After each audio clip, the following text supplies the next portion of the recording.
কোথায় থাকেন আপনারা? নারায়ণগঞ্জ। নাজরিন নারায়ণগঞ্জে থাকেন। ফাইন, চলুন শুরু করুন। মুন্না, কোথা থেকে শুরু করতে চান?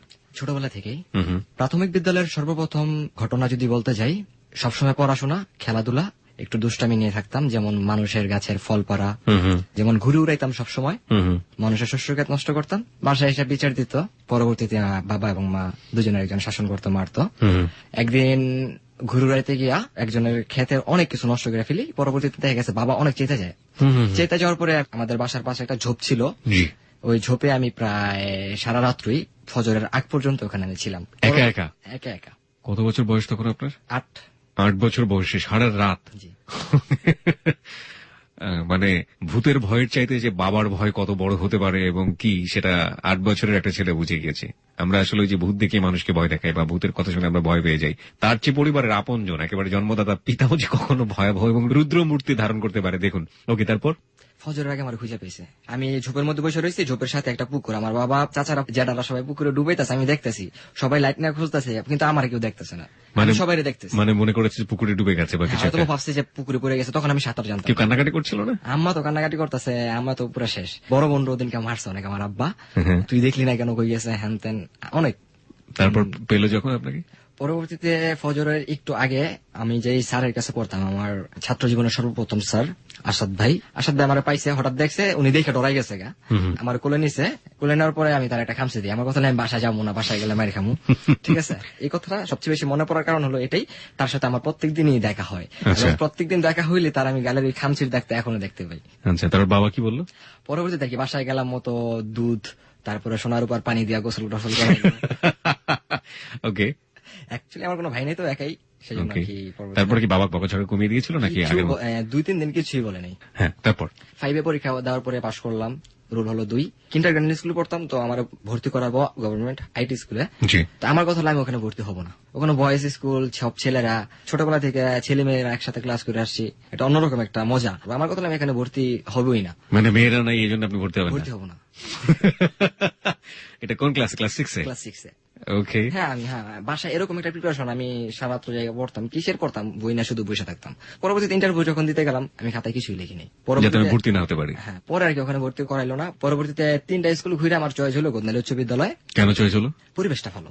আচ্ছা, মানে ওখানে মেয়েরা পড়ে একসাথে, ছেলেরা কষা খায়, মেয়েরা খসা খায়, মানে স্কুলে আছে তো অন্তত। হ্যাঁ, ওকে, তারপর? ক্লাস 6-এ যখন ভর্তি হলাম, খুব লাজুক টাইপের ছিলাম আমি, ছোটবেলা থেকে চশমা পরি, সমস্যা তো দেখা গেছে যে সবাই আমার চশমিশ, কানা, চশমু এসব বলে ডাকতো। জানুয়ারিতে ভর্তি হই, ফেব্রুয়ারিতে স্কুলে খেলা, বার্ষিক ক্রীড়া প্রতিযোগিতা, তো খেলার সময় অ্যাটেন্ড করলাম, প্রাইজ পেলাম। পুরস্কার বিতরণ অনুষ্ঠান যেটা, ওটাতে দেখা গেছে যে আমি ছোটবেলা নাচ শিখছিলাম, তো মাইকেল জ্যাকসনের ফলো করতাম ছোটবেলায়, ডান্স করি। পরবর্তীতে মেয়েরা খুব ভালো জানতো, আবার গানও গেছিলাম, ক্যাম্পাস হিরো। এই যে মেয়েরা আমার দেখলে ফাইজলামি করতো, মাথায় টোকা দিত, তো তখন দেখা গেছে কি ক্লাস 6-এ যে বড় ভাইরা যারা 9-10-এ পড়ে, তারা আমার কাছে ছুটে আসতো সবাই, কারণ তারা প্রেম করবো, এখন আমি একটা ওয়ে, আমার ধারা সম্ভব। এটা কিভাবে হতো জিনিসগুলো আমি ডিটেল জানতে চাই আপনার কাছ থেকে। সর্বপ্রথম আসে নয়ন ভাই, আমার এলাকার নয়ন ভাই। ফার্স্টে আমার বলে, মুন্না আমার একটা মেয়ে পছন্দ হয়েছে, তুই ছাড়া কেউ হেল্প করতে পারবি না। মেয়েটার নাম হলো শাহনাজ। তো ও আবার আমি যে স্যারে খামসি দিয়েছিলাম, ওই স্যারের ভাগ্নি। আচ্ছা আচ্ছা, তো সম্পর্ক আরো ভালো, প্রত্যেকটা মেয়ের সাথে আমার সম্পর্ক ভালো, চিঠি নিয়ে দিয়ে আসতাম, কথা বলার মতো ব্যবস্থা করে দিতাম। এরা বলতে ভয় পাইতো, আমি বলতাম যে শাহনাজ আপা আপনার নয়ন ভাই ভালোবাসে, বলে দিতেন। বিনিময়ে আপনি কি পেতেন? অনেক খাইতাম, আগে এক চোট খাই নিতাম। আচ্ছা, প্রথম 7-8 দিন আমার খাওয়াইতে হইতো। 7-এ যখন উঠলাম তখন অ্যাকচুয়ালি রুচিটা একটু পাল্টাই গেল, এখন ডান্সটা ভালো লাগে না, এখন গানের দিকে নজর। আচ্ছা, তো একটা গিটার কিনলাম, দেখা গেছে যে 7-এ শেষের দিকে আমি যে বাজায় গান গাইতে পারি। কি ধরনের গান করতেন তখন ওয়ারফেস অর্থদিনে তখন অসমাপ্ত এক অ্যালবামটা বের হয়েছে। আমি অ্যাকচুয়ালি ডেড মেটালকে পছন্দ করতাম সবচেয়ে বেশি। Dead metal? তখন আতিফ আসলামের নতুন দূরি অ্যালবাম বের হয়েছে, ওটা তো হার্ড রক না? হ্যাঁ, এটা সফট। পরবর্তীতে আর কি এরকম বাংলা গান করতাম, জেমসের। নিজে নিজে করতেন নাকি স্টেজে করতেন? নিজে নিজেই শোনাতেন সবাইকে বন্ধুদের? হ্যাঁ, ক্লাসও আমার স্কুলে স্যারেরা বলতো প্রত্যেকদিন গিটার নিয়ে যাইতে, মানে স্যারেরা পর্যন্ত শুনতো? স্যারেরা বলতো। তাহলে আমার মনে হয় যে আমরা এই সুযোগটা নিতেই পারি, আমাদের লিসনার যারা শুনছে তারা লোকটা সামলাতে পারবে না। আপনি কি এখানে কিছু করতে চান? সমস্যা নাই, সমস্যা নাই। ওকে, গিটার দরকার না? গিটার তো আপনি সাথে নিয়ে আসেন, দাঁড়ান আমি একটা গিটার ম্যানেজ করি। তাহলে ব্যাখ্যানটা আমি লাস্টে করি অনুষ্ঠানের শেষে। আচ্ছা, সেটা খুবই ভালো হয়, এর মাঝখানে গিটার আমরা ম্যানেজ করে ফেলছি। ওকে, হ্যাঁ, তারপরে দেখা যায় যে স্কুলে 7 ও একই বার্ষিক ক্রীড়া প্রতিযোগিতায় এবার গানও গাইছি, নাচছিও ইচ্ছা মতো সব। তখনই আমার নামটা ছড়া দেয় স্কুলের সবাই। ক্লাস 7-এই 9-এর 2টা বড় ভাই বিয়ে করে এবং তাদের বিয়েতে আমি উকিল বাপ। ওকে, দ্যাটস ভেরি ইন্টারেস্টিং। ক্লাস 9-এ তো বিয়ে করা ঠিক না, প্রথম কথা হচ্ছে এটা। আর সেখানে আপনি ক্লাস 7-এর হয়ে উকিল বাপ, উকিল বাপ। মানে একটা ভয়াবহ অবস্থা। জি। বুঝতেই পারছেন যে পরিবেশ পরিস্থিতি আসলে কোন দিকে যাচ্ছে, সামনের দিকে যায়। তারপর কি হলো? ও, এটির একটা বড় ঘটনা। জি। আমার খুব ভালো একটা বন্ধু, তার নাম হলো হৃদয়, অন্তর বইল ডাকি আমরা। ওকে। তো দেখা গেছে যে একদিন ওর সাথে কথা হইতাছে, বলতেছে ভাইরা অনেক কক্সবাজার যাই না কখনো, কক্সবাজার যেতে মন চাইতেছে। তো আমি বললাম কক্সবাজার যাবি, যে আগামী শুক্রবারে যাব। তো বাসায় টাকা চাইছি, বাসায় টাকা দেয় নাই। তো তখন আবার মা, বড় বোন, ছোট বোন এবং নানি বিয়ে খেতে গেছে আপনার শরীয়তপুর আমার এক ফুপুর বাসায়। জি। তো আমারও নিতে চাইছিল, আমি যাই নাই। পরবর্তীতে রাত্রে আব্বার কাছে টাকা চাইছে, আব্বা টাকা দিবই না। পর আব্বা ফজর নামাজ পড়তে গেল, আমি আলমারিটা খুললাম, আলমারি থেকে 80,000 টাকা নিলাম। 80,000 টাকা নিয়ে ওদের বাসায় গেলাম, অন্তরে নিলাম। আরেকটা ফ্রেন্ডের বাসায় গেলাম, ইমন রে নিলাম। নেওয়ার পরে আমরা কক্সবাজার চলে গেলাম ট্যুরে। হ্যাঁ। মানে বন্ধুরা মিলে কক্সবাজার যাচ্ছিলেন আপনারা? কত সালে এটা? এটা 2007-এ। 2007-এ 80,000 টাকা চুরি করলেন? জি। কতজন বন্ধু ছিল সাথে? 3 জন। মানে সবার খরচ আপনি দিবেন? সবার খরচ না, অ্যাকচুয়ালি দেখা গেছে যে অন্তর এমন একটা বন্ধু, আমারও যদি বলে যে বন্ধু তোর কলিজাটা আমার লাগবে, আমি চেষ্টা করবো আমার কলিজাটা খুলে দেওয়ার জন্য এখনো।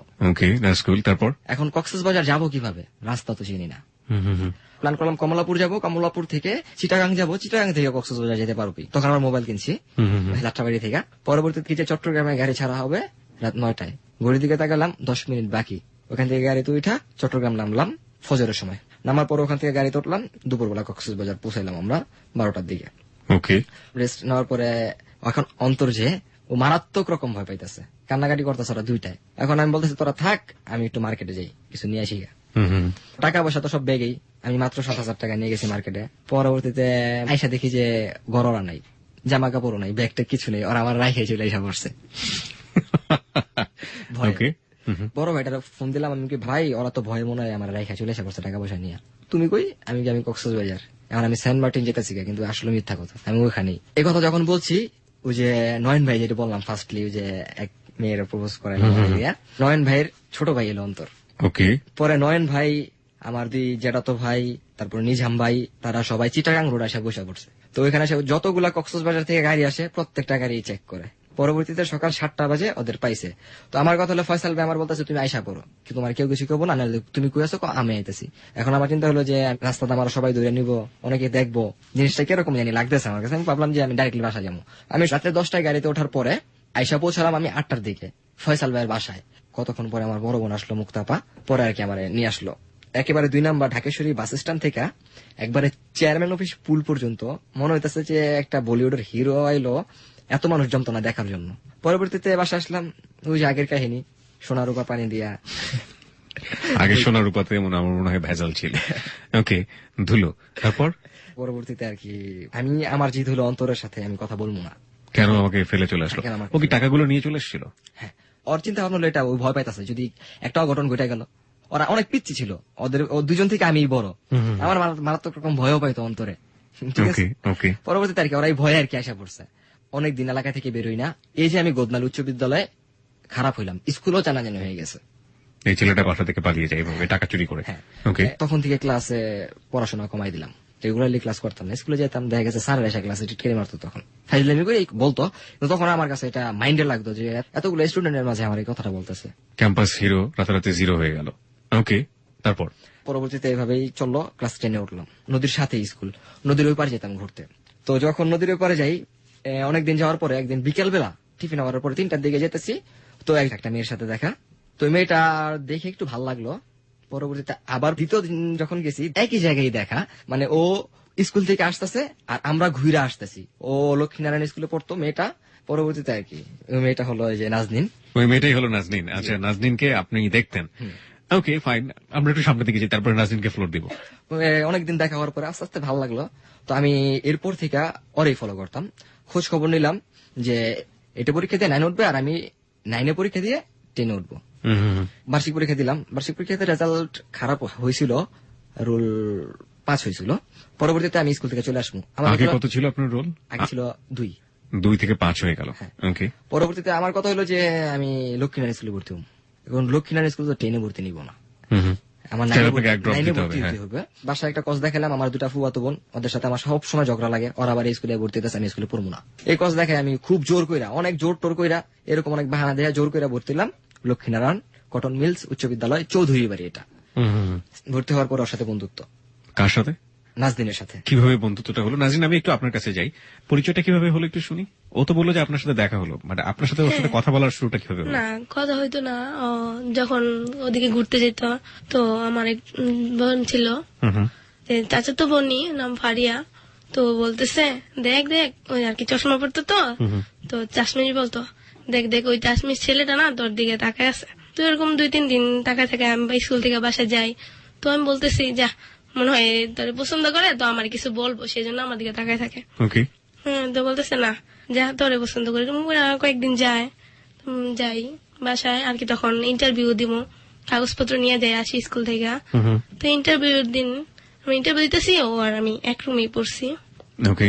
তো আমার দেখছে, আমি আর ওই দিন দেখি নাই। তো চলে আসছি ইন্টারভিউ দিয়া, তারপর ক্লাস টালাস শুরু হলো, ক্লাসে গেলাম। কয়েকদিন পর আমার এক আর কি বান্ধবী ছিল, নাম মনিকা। কেউ বলতেছে যে আমার বান্ধবী ওর পছন্দ করে। বলছে হ্যাঁ ভালো তো, ঘর আর কি অনেক ব্রিলিয়েন্ট, স্কুলে অনেক স্যাররা সবাই অনেক আদর করতো। ওকে। তারপর বলতেছে হ্যাঁ তুই দেখিস, আমি ওর সাথে ই করবো, আগে বন্ধুত্ব করি। হ্যাঁ, তো বন্ধুত্ব করলো। তো আমার এক বান্ধবী ছিল আফসানা মিমি, ও চশমা পড়তো। আমরা দুজন মিলাছি আর কি, ওরে নিয়ে সবাই অনেক ই করতো ব্রিলিয়েন্টের দিকে। হ্যাঁ, ও বলতো আমি পছন্দ করি, ও বলতো আমি পছন্দ করি, এরকম করতো। তো একদিন বলতেছে আর কি, ও মনিকারে বলছে যে আমি ওর সাথে বন্ধুত্ব করবো। আপনার সাথে? হ্যাঁ, মনিকা বলতেছে, আমার এসে বলতেছে, আর কে এটা বলে নাই যে আমার সাথে বন্ধুত্ব করবো। দেখ আমি ওরে পছন্দ করলাম, কিন্তু আমার সাথে বন্ধুত্ব করবো না, অন্য একটা মেয়ের সাথে বন্ধুত্ব করবো। কিন্তু বলে না সে যে আমি কে, তোরা বলবো না। তো কয়েকদিন পর বললো এমন এমন, না যা আমার সাথে ফাইজলামি করিস না। তো আমি এইভাবেই শুরু হয়ে গেল, রাইট? এভাবেই আপনাদের মধ্যে ছেলের সাথে কথা বলতাম না। এই ছেলেটার সাথে প্রথম কথা করা। অ্যাকচুয়ালি আমার ওর সবচেয়ে যেটা ভালো লাগছে, আমি ওরে স্কুল লাইফে যতদিন দেখছি, ওর মাথা থেকে আমি কখনো ঘুমটা ছাড়া দেখিনি। ইনফ্যাক্ট আজকেও আমরা কোনটা ছাড়া দেখছি না। না, আমি একটু জানতে চাই যে স্কুলটা কি আপনি ওর জন্য চেঞ্জ করে ফেললেন? যে মেয়েটার সাথে আপনার কথা হয়নি, জানা হয়নি, শোনা হয়নি, কিচ্ছু না, তার জন্য আপনি স্কুল চেঞ্জ করে ফেললেন? তারপর আপনি 1 বছর গ্যাপ দিয়ে দিলেন? আমি যখন 10-এ পড়ি তখন ও 9-এ উঠবো। আপনার এই ব্যাপারটা কি আপনার ফ্যামিলি জানতো, আপনার পরিবার বা আপনার বন্ধু বান্ধব কেউ জানতো? বন্ধু বান্ধব প্রথমত কেউ জানতো না। আপনি শুধুমাত্র কজ দেখালেন যে স্কুল সমস্যা, ভালো না, পড়তে ইচ্ছে করে না, আর স্কুলের একটা দুর্ঘটনাও ঘটে গিয়েছিল কিছুদিন আগে, সবকিছু মিলিয়ে আপনি তখন মন চলে গেছে ওদিকে। যতটুকু শুনেছি, একটা যেটা হচ্ছে যে মন যেদিকে চলে আপনি সেদিকে চলেন, এরকম একটা ব্যাপার ছোটবেলা থেকে ছিল। বাবা কি অনেক বেশি শাসন করতেন, মানে এত বেশি যেটা যে লোড নিতে পারতেন না, এরকম কি ব্যাপার স্যাপার ছিল? জি। আর মার ক্ষেত্রে কি ছিল? মা কি একদমই শাসন করতেন না, নাকি শুধু আদরই করতেন? মা শাসনও করতো, শাসন থেকে আদরটা বেশি করতো। মা আদর বেশি করতো আর বাবা গায়ে হাত তুলতো বেশি। এবং বাবা, যেটা বুঝতে পারছি যে বাবা কখনোই বন্ধুর মতো ছিল না ওই সময়টাতে, তাই তো? কিন্তু ছোটবেলায় ছিল এটা। আমার বাবা প্রথমত কৃষি কাজ করতো। ছোটবেলায় যাত্রাবাড়ি আরদে উনি 5 থেকে 7 ভ্যান গাড়ি টমেটো নিয়ে আসতো। দেখা গেছে এক এক দিন এক এক ভ্যান বইরা এক এক রকমের ফল নিয়ে যেত, একমাত্র আমার জন্য। আমাদের এলাকা থেকে প্রায় দীর্ঘ 2 কিলোমিটার একটা রাস্তা, 2 কিলোমিটার রাস্তার মধ্যে সোজা একটা রাস্তা। এই রাস্তার মধ্যে যতগুলা দোকান, প্রত্যেকটা দোকান আমার জন্য ফ্রি। ও যখন যা চাইবো তখন তা দিবি। কিন্ডার গার্ডেন স্কুলে সব পাইছি।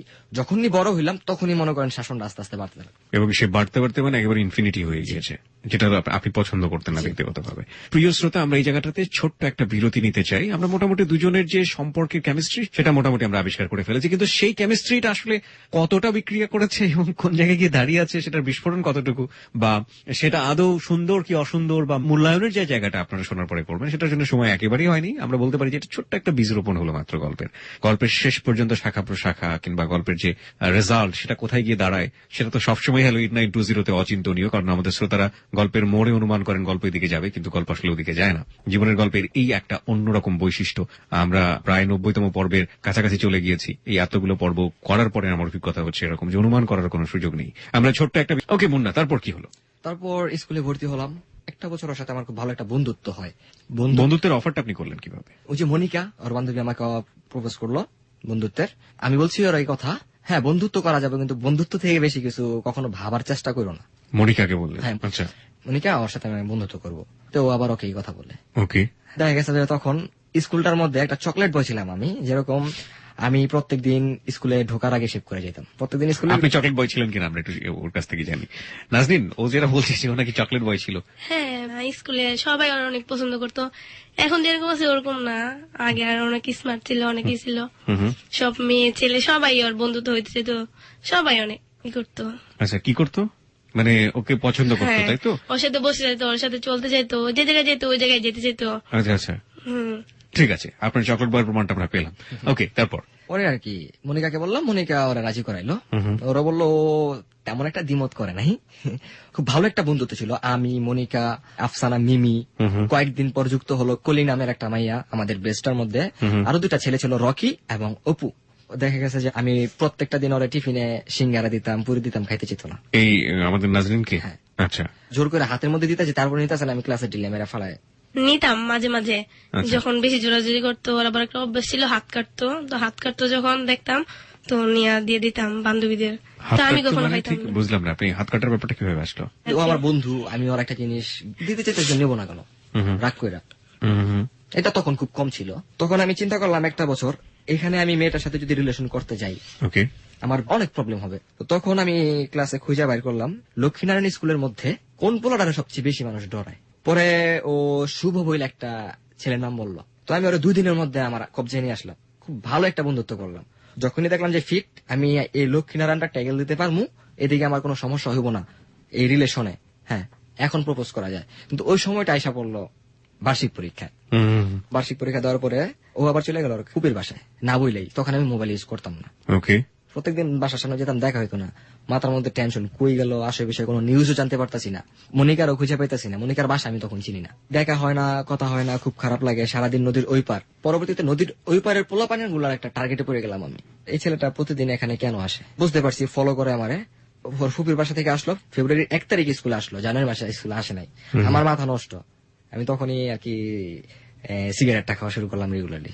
আমি ওরা দেখেছি, ও আমার দেখে নাই। আমি গেলাম ছাদে, ছাদের যে একটা চিঠি লিখলাম। কি লেটারটা আমার মনে হইতেছে আমি সারা জীবনের জন্য লেটারটা আমার ফুটার আগে মুখস্থ থাকবে। শুনি একটু। সুদর্শনা, হৃদয়ের অদৃশ্য শূন্য ডায়েরির পাতায় অনেক অনেক কথা জমা হয়ে আছে, কিন্তু কোন ভাষায় কিভাবে চিঠি লিখতে হয় সেই ভাষা বা শৈল্পিক ব্যঞ্জনাও জানা নেই আমার। তারপরও খাতা কলম হাতে নিয়ে লিখতে বসলাম।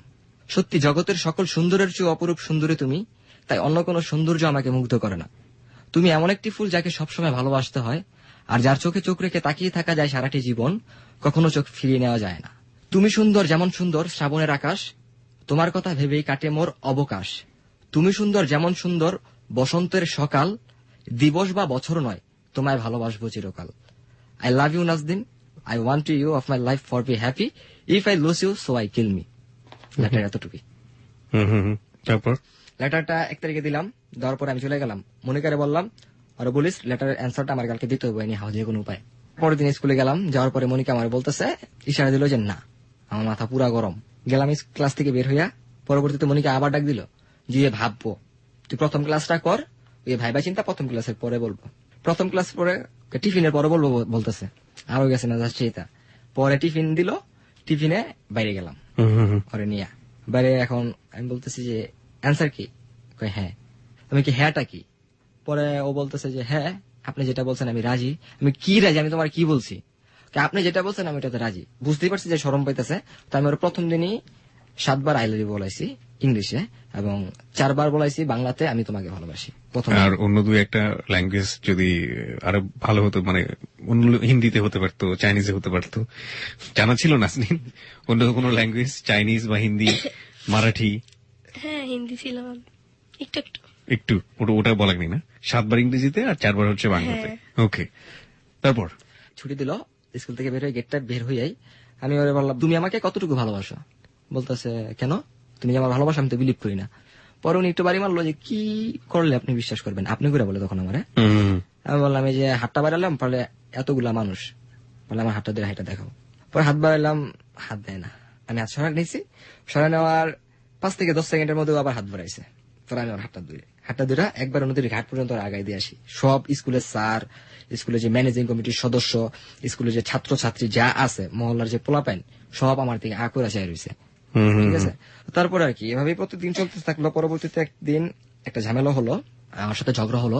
ঝগড়াটা হলো ঘুরতে যাওয়া নিয়ে। ও ঘুরতে যাবো না আমার সাথে, কারণ আমি যেহেতু ওরা পাইছি, আমার কথা আমি ওরা একবারের জন্য নিয়ে নেবো। প্রপোজ করছিলাম যে আমি তোমার বিয়ে করবো, গোপনে কোড ম্যারেজ করে রাখবো। আমি ডাইরেক্টলি ইনডাইরেক্টলি ওর কথা বলি, ও বলতেছে যে না। আমার কথা হলো যে এখন সময় পাই আমি খুব কম, ক্লাসে টিচার যাওয়ার পর 2 মিনিট সময় পাই, টিফিন টাইমে দেখা গেছে কথা বলতে পারি না। ওর চাচাতো বোনরা আসা পরে স্কুল ছুটির পরে দেখা গেছে 10 থেকে 12 মিনিট কথা বলতে পারি। আমি ওরা লং টাইম বোঝানোর মতো সময়টা পেতাম না। আমি বলছি তুমি আমার বেশি না 1 ঘন্টা সময় দাও, একদিন নদীর পাড়ে দাঁড়ায় আমি তোমার সাথে কথা বলবো। ও এখানে শুরু করলো যে আমার সাথে দেখাই করতে চায় না। পরবর্তীতে আমি স্কুলে একদিন মারাত্মক রকম হাত কাটি, ভিতরে যায় যখন বসি, বসার পরে নিচে অনেক রক্ত পড়ে। তো বন্ধু বান্ধব যারা ছিল ওরা পানি টানি দিয়ে রক্ত মুক্ত মোছার চেষ্টা করছে, কিন্তু মুছতে পারেনি। এর মধ্যে স্যার এসে পড়ছে। স্যারটা হলো ওদের আবার নদীর ওই পারের রফিক স্যার। আমি এই জায়গাটা থেকে ফিরবো, তার আগে আপনার কাছে জানতে চাই, আপনি যে মাঝে মাঝে হাতটা কাটতেন, ক্রেজি হয়ে যেতেন, আপনার ফ্যামিলি বুঝতে পারতো এই ব্যাপারগুলো? আপনার ফ্যামিলি জানতো? দেখতো না, হাত কাটাটাও দেখতো না? দেখতো না, আমি ফুলে তারপরে থাকতাম। ওকে, তারপর পরে আর কি রফিক স্যারে দেখলো, দেখার পরে বলতেছে রক্ত কি সেরে জায়গায়? এক বন্ধু বলতেছে যে স্যার ওই এই যে বেঞ্চের তার কাটার সাথে লেগে হাত অনেকখানি কেটে গেছে। বেঞ্চের তার কাটার সাথে রাখলে হাত কাটবো, এত রক্ত বের হবে কেন? আমি বললাম স্যার আমি নিজে হাত কাটছি। পরবর্তী স্যারে তুই থাক আমি আইতাছি। আমি স্কুল থেকে গেলাম বের হইয়া। ও আবার ওই স্যারের বেঁচে পড়তো, তো ওই স্যারে আবার ওর বেঁচে ধরছে। তো আমি পরের দিন স্কুলে আসছি, স্কুলে আইসা আমার বলে তুমি যাও গা, রফিক স্যার কিন্তু তোমার অফিস রুমে টাকা নিব। আমি স্কুল থেকে যাবো করে নিয়ে, আমি তোমার ভালোবাসি আমি সবার সামনে বলবো, দুনিয়া জানাই প্রেম করবো আমি। পরে স্কুলের পিটি শেষ হলো, পিটি শেষ হওয়ার পরে স্যারের ক্লাসে ঢুকলো। ক্লাসে ঢোকার পরে বলতেছে যে মুন্নাই দিকে গেলাম, দেখি তো তোর হাত কাটছস কি লেগে? ঝগড়া লেগে কার সাথে? বন্ধুর সাথে। দেখি তো ওই হাতটা, এই হাতে তখন ওর নামটা পুরো নামটা লিখছিলাম কাইটা নাজদিন। পরবর্তীতে বলতেছে নাজদিন কার নাম? বন্ধুর নাম। পরবর্তীতে আর কি অফিস রুমে ডাকা নিল, আমারে জিজ্ঞাসা করলো যে তোমার সাথে ওর সম্পর্ক কি? আমি বললাম স্যার আমি ওরে ভালোবাসি, ও আমার ভালোবাসে, এর থেকে তো বড় সম্পর্ক দুনিয়া তারা হইতে পারে না স্যার। এই কথাটা বলার পরে আমার একটা স্যার সাদেক স্যার একটা চটকনা মারলো। চটকনা মেয়েরা বলে যে মাপচা স্যারের কাছে আর জীবনে এরকম ভুল করতাম না, আর জীবনে ছেড়ে কথা কইতাম না। ওই স্যার আমার মারাত্মক রকম লাইক করতো। আমি বলছি না স্যার এটা কোন ধরনের কথা, আমি যেটা সত্য এটা বলবো। আমি ওরা ভালোবাসি, আমি দুনিয়া জানাই প্রেম করবো, এটা আমার ভালো লাগবে, লুকোচুরি করতাম না তো আমি। তো ওরে আগে অনেক ভয় দেখাইছে, তো ওই ভয়ে ও আবার ওখানে না বলছে যে ওর সাথে আমার কোনো সম্পর্ক নেই। এই কথা শুনে তো আমার মাথায় পুরা গরম। এটা কি বললো? আমার জিজ্ঞাসা তোর সাথে ওর সম্পর্ক কি? আমি কি স্যার আমি ওরা ভালোবাসি। ও তোরা ভালোবাসে? না স্যার ও আমার ভালোবাসে না। হাত কাটছিস কি লেগে? এই যে ভালোবাসে না স্যার এই জন্য হাত কাটছি, ডাইরেক্টলি এইভাবে। এখন ও না করে ফেলছে, এখন আমি আর কি বলবো? এখন আমি বলতে পারবো ও আমার ভালোবাসে? ও তো না করে ফেলছে একবার। পরবর্তীতে যে বলে সাদা কাগজে সিগনেচার নিল, আমার ওরও সিগনেচার নিল, গার্জিয়ান নিয়ে আসতে বলছে। পরে ওর গার্জিয়ান আমি আমার ওই মহল্লার একটা বড় বাইরে বানাই দিছি, আমার গার্জিয়ান আমি নিব না। পরবর্তীতে আর কি স্যারেরা স্কুল থেকে বের করে দিল। 2 মাস এভাবে চললো, বাসা থেকে বের হইতাম, স্কুলে যাইতাছি, কিন্তু কি নদীর পার বসে রয়েছি, মেজাজ মুজাজ চেতা, ওর সাথে দেখা করার চেষ্টা করতাম। তখন ওর প্রচন্ড রকম গার্ড দিত রফিক স্যার, মানে পোলাপাইন বেজে দিত পিছনে, দেখো ওর সাথে কথা বলে কিনা, ও আমার এড়াই চলতো। পরে যখন 2 মাস পরে জিনিসটা একটু সেফলি হয়ে আসলো, ও আবার আমার কাছে ফিরে আসলো, এসে বলতেছে যে আমি তো এটা ইচ্ছা করে বলি নাই। তখন আমি একটা খুব আমার জিদ দিয়ে একটা খুব বাজে একটা কথা বলছি। পরবর্তীতে কান্না করে সাথে সাথে জায়গায় চোখে পানি বের করে কান্না করে চলে গেল। পরবর্তীতে আমি একদিন কথা বলছি গিয়া, তো যে বললাম তুমি যে ফিরে আসবা, আবার প্রমাণ কি? বিয়ে করতে পারবা? যদি বিয়ে করতে পারো তাইলে আমি আবার আসবো তোমার কাছে, এই ছাড়া আমি আসবো না। পরে রাজি হলো। রাজি হওয়ার পরে কোন ক্লাসে ঘটনাটা? এটা তখন ক্লাস 10 এর ঘটনা, আমি স্কুলে পড়ি না। আপনি তখন পড়া বাদ দিয়ে দিয়েছেন? মানে বাদ দিয়ে দিছি। আমি তখন 10 পড়ি, ও স্কুলে যায় না, পড়াশোনা বাদ দিয়ে দিছে। পড়াশোনা বাদ দিয়ে দিয়েছেন? বাসা জানে যে আমি স্কুলে আসতেছি, কিন্তু অ্যাকচুয়ালি আমি স্কুলে তো নাই, আমার তো বের করে দিছি স্কুল থেকে। স্কুল থেকে আপনাকে বের করে দিয়েছে অলরেডি, আপনার বাসায় জানে না এটা? বাসা জানছে 2.5 মাস পর। এই সময়টাতে শুধুমাত্র আপনি নদীর পাড়ে গিয়ে বসছেন, আপনি স্কুল সবকিছু করা বন্ধ করে দিয়েছেন, এবং ওই সময়টাতে আপনি চিন্তা ভাবনা করছেন আরো বড় কোন স্টেপে যাওয়ার জন্য। আমি এখানে একটু ইন্টারাপ্ট করছি প্রিয় শ্রোতা। একটা জিনিস যেটা, সেটা হচ্ছে এতক্ষণে যে কমেন্টস গুলো আমরা পাচ্ছি ফেসবুকে, এবং ইনফ্যাক্ট ওর যে কথার স্টাইল, ও যেভাবে বলছে, তাতে ও যে একটা ক্রেজি, ও যে কোনো একটা বিষয় বা ও লাইফ স্টাইলের মধ্যে একটা ক্রেজিনেস আছে, সে ব্যাপারে আমরা দ্বিমত পোষণ করছি না আপনাদের সঙ্গে। কিন্তু প্রসঙ্গ হচ্ছে যে ওর ক্রেজিনেসটাকে কন্ট্রোল করার জন্য যে ইনস্টিটিউশন কিংবা ওর যে ফ্যামিলি তো সবচেয়ে বড় ইনস্টিটিউশন, সেই ফ্যামিলির রোলটা কি থাকার কথা ছিল, সেটা কি ছিল? কিংবা ওর যে স্কুল, একজন মানুষ যদি ক্রেজি হয় তাহলে আপনি তার সাথে ক্রেজি হয়ে তাকে বোঝাতে পারবেন না। ওর স্কুলের যে স্কুলিংটা ছিল সেটা কি ঠিক ছিল? ও তো ইয়াং, ক্লাস 10 পড়া ছেলে, মানে হচ্ছে ওর বয়স সর্বসাকুল্যে তখন 14 থেকে 16। এই যে বয়সটা, এই বয়সটা হচ্ছে বয়ঃসন্ধিকালের বয়স। এই সময়টাতে ও কিছুটা বেশি ডেসপারেট হয়ে গেছে। ও 8-10টা সাধারণ কিশোরের মতো না। ও যে স্টেপগুলো নিচ্ছে সেগুলো 8-10টা কিশোরের সাথে যায় না। ও যেভাবে চিন্তা করছে সেগুলো 8-10 জন কিশোরের সাথে যায় না। সেজন্য ওর যে ট্রিটমেন্টটা দরকার ছিল বা ওকে যে স্কুলিংটা দরকার ছিল, সেগুলো স্বভাবতই 8-10 জন কিশোরের সাথে যেটা হয় সেটা হওয়া উচিত ছিল না। সেটা কিন্তু হয়নি, ওর পারিপার্শ্বিক অবস্থা কিন্তু সেটা বলেনি। আজকে এখানে আমরা মুন্নাকে হাজির করেছি। আমরা বিলিভ করি সমাজ এখানে হাজার হাজার মুন্না আছে, প্রত্যেকটা মুন্নার হৃদয়ে নাজরিনের মতো অদ্ভুত সুন্দর একটা মানুষ আছে, তার জন্য অদ্ভুত সুন্দর ভালোবাসা আছে, এবং সেই অদ্ভুত সুন্দর ভালোবাসার জায়গায় অনেক বেশি ক্রেজিনেস আছে। কেউ হয়তো দেখাতে পারে, কেউ হয়তো দেখাতে পারে না। কার দেখানোর রাস্তা হয়তোবা খুব ফেরোসাসলি হয়, কার দেখানোর রাস্তা হয়তোবা খুব বেশি ক্লোজলি হয়। ওর গল্পটা যখন আমি শুনছিলাম তখন আমার একটা ছবির কথা মনে পড়ছিল। ছবিটা হয়তো আপনারা অনেকেই দেখে থাকবেন, ম্যাড জোয়ান। ছবিটার নাম হচ্ছে ম্যাড জোয়ান। এটা 18 অ্যাভাব যারা রয়েছেন তাদেরই দেখা উচিত, এবং ম্যাড লাভ বলেও আপনি হয়তোবা সার্চ দিলে পাবেন। এখানে লাভের একটা অদ্ভুত রকমের কেমিস্ট্রি। মানুষ যখন ভালোবাসে তখন সেই ভালোবাসাটা পাওয়ার জন্য সেটা যে বয়সী হোক না কেন, সেই পথ একেবারে কখনো কখনো ইললজিক্যাল হয়, অনৈতিক হয়, অযৌক্তিক হয়। সেই পথ কখনো কখনো ফেরোসাস হয়। সেটা একটা কিশোরের মধ্যে আরো বেশি হওয়ার সম্ভাবনা থাকে, কারণ এই বয়সটা আসলেই হিতাহিত জ্ঞান শূন্য বয়স হয়। আমি এই কথাগুলো এই জন্যই বলছি যে ওকে আসলে ওর মতো করেই আমরা হ্যালো 920 তে তুলে ধরছি। ওর যে বয়স, সে বয়সে আসলে এই ধরনের চিন্তা করা উচিত ছিল না, কিন্তু সেটা বোঝানোর জন্য যে ধরনের পরিবেশের দরকার ছিল সেটা ওর পাশে ছিল না। আমরা শুধু এটাই পয়েন্ট আউট করলাম। তারপর কি হলো বলুন তো? তারপর আর কি ও রাজি হলো, কাজীর বাসায় গেলাম। কাজীর বাসায় গিয়ে সবকিছু কাগজপত্র আগে ঠিক করছি। 2টা বন্ধু নিয়ে গেলাম, মহল্লার একটা বড় ভাই নিয়ে গেলাম। মহল্লার বড় ভাইটারে উকিল বাপ দিলাম, আর 2টা বন্ধু, একজন ওর পক্ষে সাক্ষী, একজন আমার পক্ষে সাক্ষী। পরে আর কি বিয়ে হয়ে গেল। দাঁড়ান, বিয়েটা হয়ে গেল, আমরা জানি বিয়েটা হয়ে যাওয়া অনেক সহজ, কিন্তু বিয়েটা হয়ে যাওয়াটা নাজরিনের কাছ থেকে এতটা সহজ ছিল কিনা? নাজরিন, প্রথম কথা হচ্ছে যে ও তো ওর জায়গাটা থেকে অনেক ক্রেজি ছিল, এটা ব্যাপারে কোনো সন্দেহ নেই। আপনি তো জানতেন যে ও যেটা করে হাত কাটে সাধারণ 8-10টা মানুষের মতো না। ও যে ধরনের আচরণ করছে সেই আচরণগুলো 8-10টা মানুষের মতো যায় না, এবং জোর করে আপনাকে যেভাবে হোক আপনাকে পাবে, এবং একই সাথে স্কুলের টিচাররা ওকে বের করে দিচ্ছে। সভাপতি অনেক অসাম একটা চকলেট বয় ছিল, সেই চকলেট বয় থেকে পুরোপুরি হিট লিস্টে চলে গেল, বা বখাটে একটা ছেলে এরকম হয়ে গেল ক্যাম্পাসে। ক্যাম্পাস থেকে তাকে বহিষ্কারও করা হলো। সেরকম একটা ছেলেকে আপনি কেন বিয়ে করতে যাবেন? আপনার অবস্থাটা আসলে কি ছিল? আর আমি অনেক পছন্দ করতাম, যে অনেক ভালো ছেলে, তো চশমা পড়তো ওরে আর কি, সব দিক দিয়ে আমার এই জন্য ভালো লাগতো। চশমাটা ভালো লাগতো? হ্যাঁ, ওকে। ক্লাসে ফার্স্ট ছিল। তারপরে হাত কাটতো না, ওটা দেখতে পারতাম না, অনেক বুঝাইতাম, কিন্তু ওর জিদ উঠলে কিংবা ওই যেটা বলবো সেটা করতেই হবে, না করলে হাত কাটবো। ওকে। তো কাটতো, কথাটা তো বলতাম না, কিন্তু কথা না বলে পারতাম না, কথা বলতেই হইতো। আপনার জীবনে কি ওই ফার্স্ট? হ্যাঁ, বললাম না আগে আমি কোনো ছেলের সাথে, এমনকি আমার চাচা তো ভাই, যে আমার সাইডে কোনো কথা বললাম, কারোর সাথে কোনো কথা বলতাম না। ওকে ওকে। যে বিয়ের কথা যে বলছে, তো আমি বলতেছি হ্যাঁ। তো আমি তো হাত কাটতে পারি না, আমি অনেক ভয় পাই, অনেক চেষ্টা করছি অনেক দিন। আপনিও চেষ্টা করছেন? হ্যাঁ, অনেক দিন। কেন চেষ্টা করেছেন? এই ওর সাথে রাগ কইরা, যে ও কাটে আমিও কাটবো। হ্যাঁ, কিন্তু যখন ব্লেড বা কোনো কিছু হাতে নিতাম তখন আর সাহস হইতো না হাত কাটতে, তো কাটতে পারতাম না। ও যখন আমার বিয়ের অফারটা করলো, হ্যাঁ আমি বিয়ে করবো, দেখো আমি তোমার কতটাই করি, তো তারপরে এই যে কাজীর অফিসে গেল।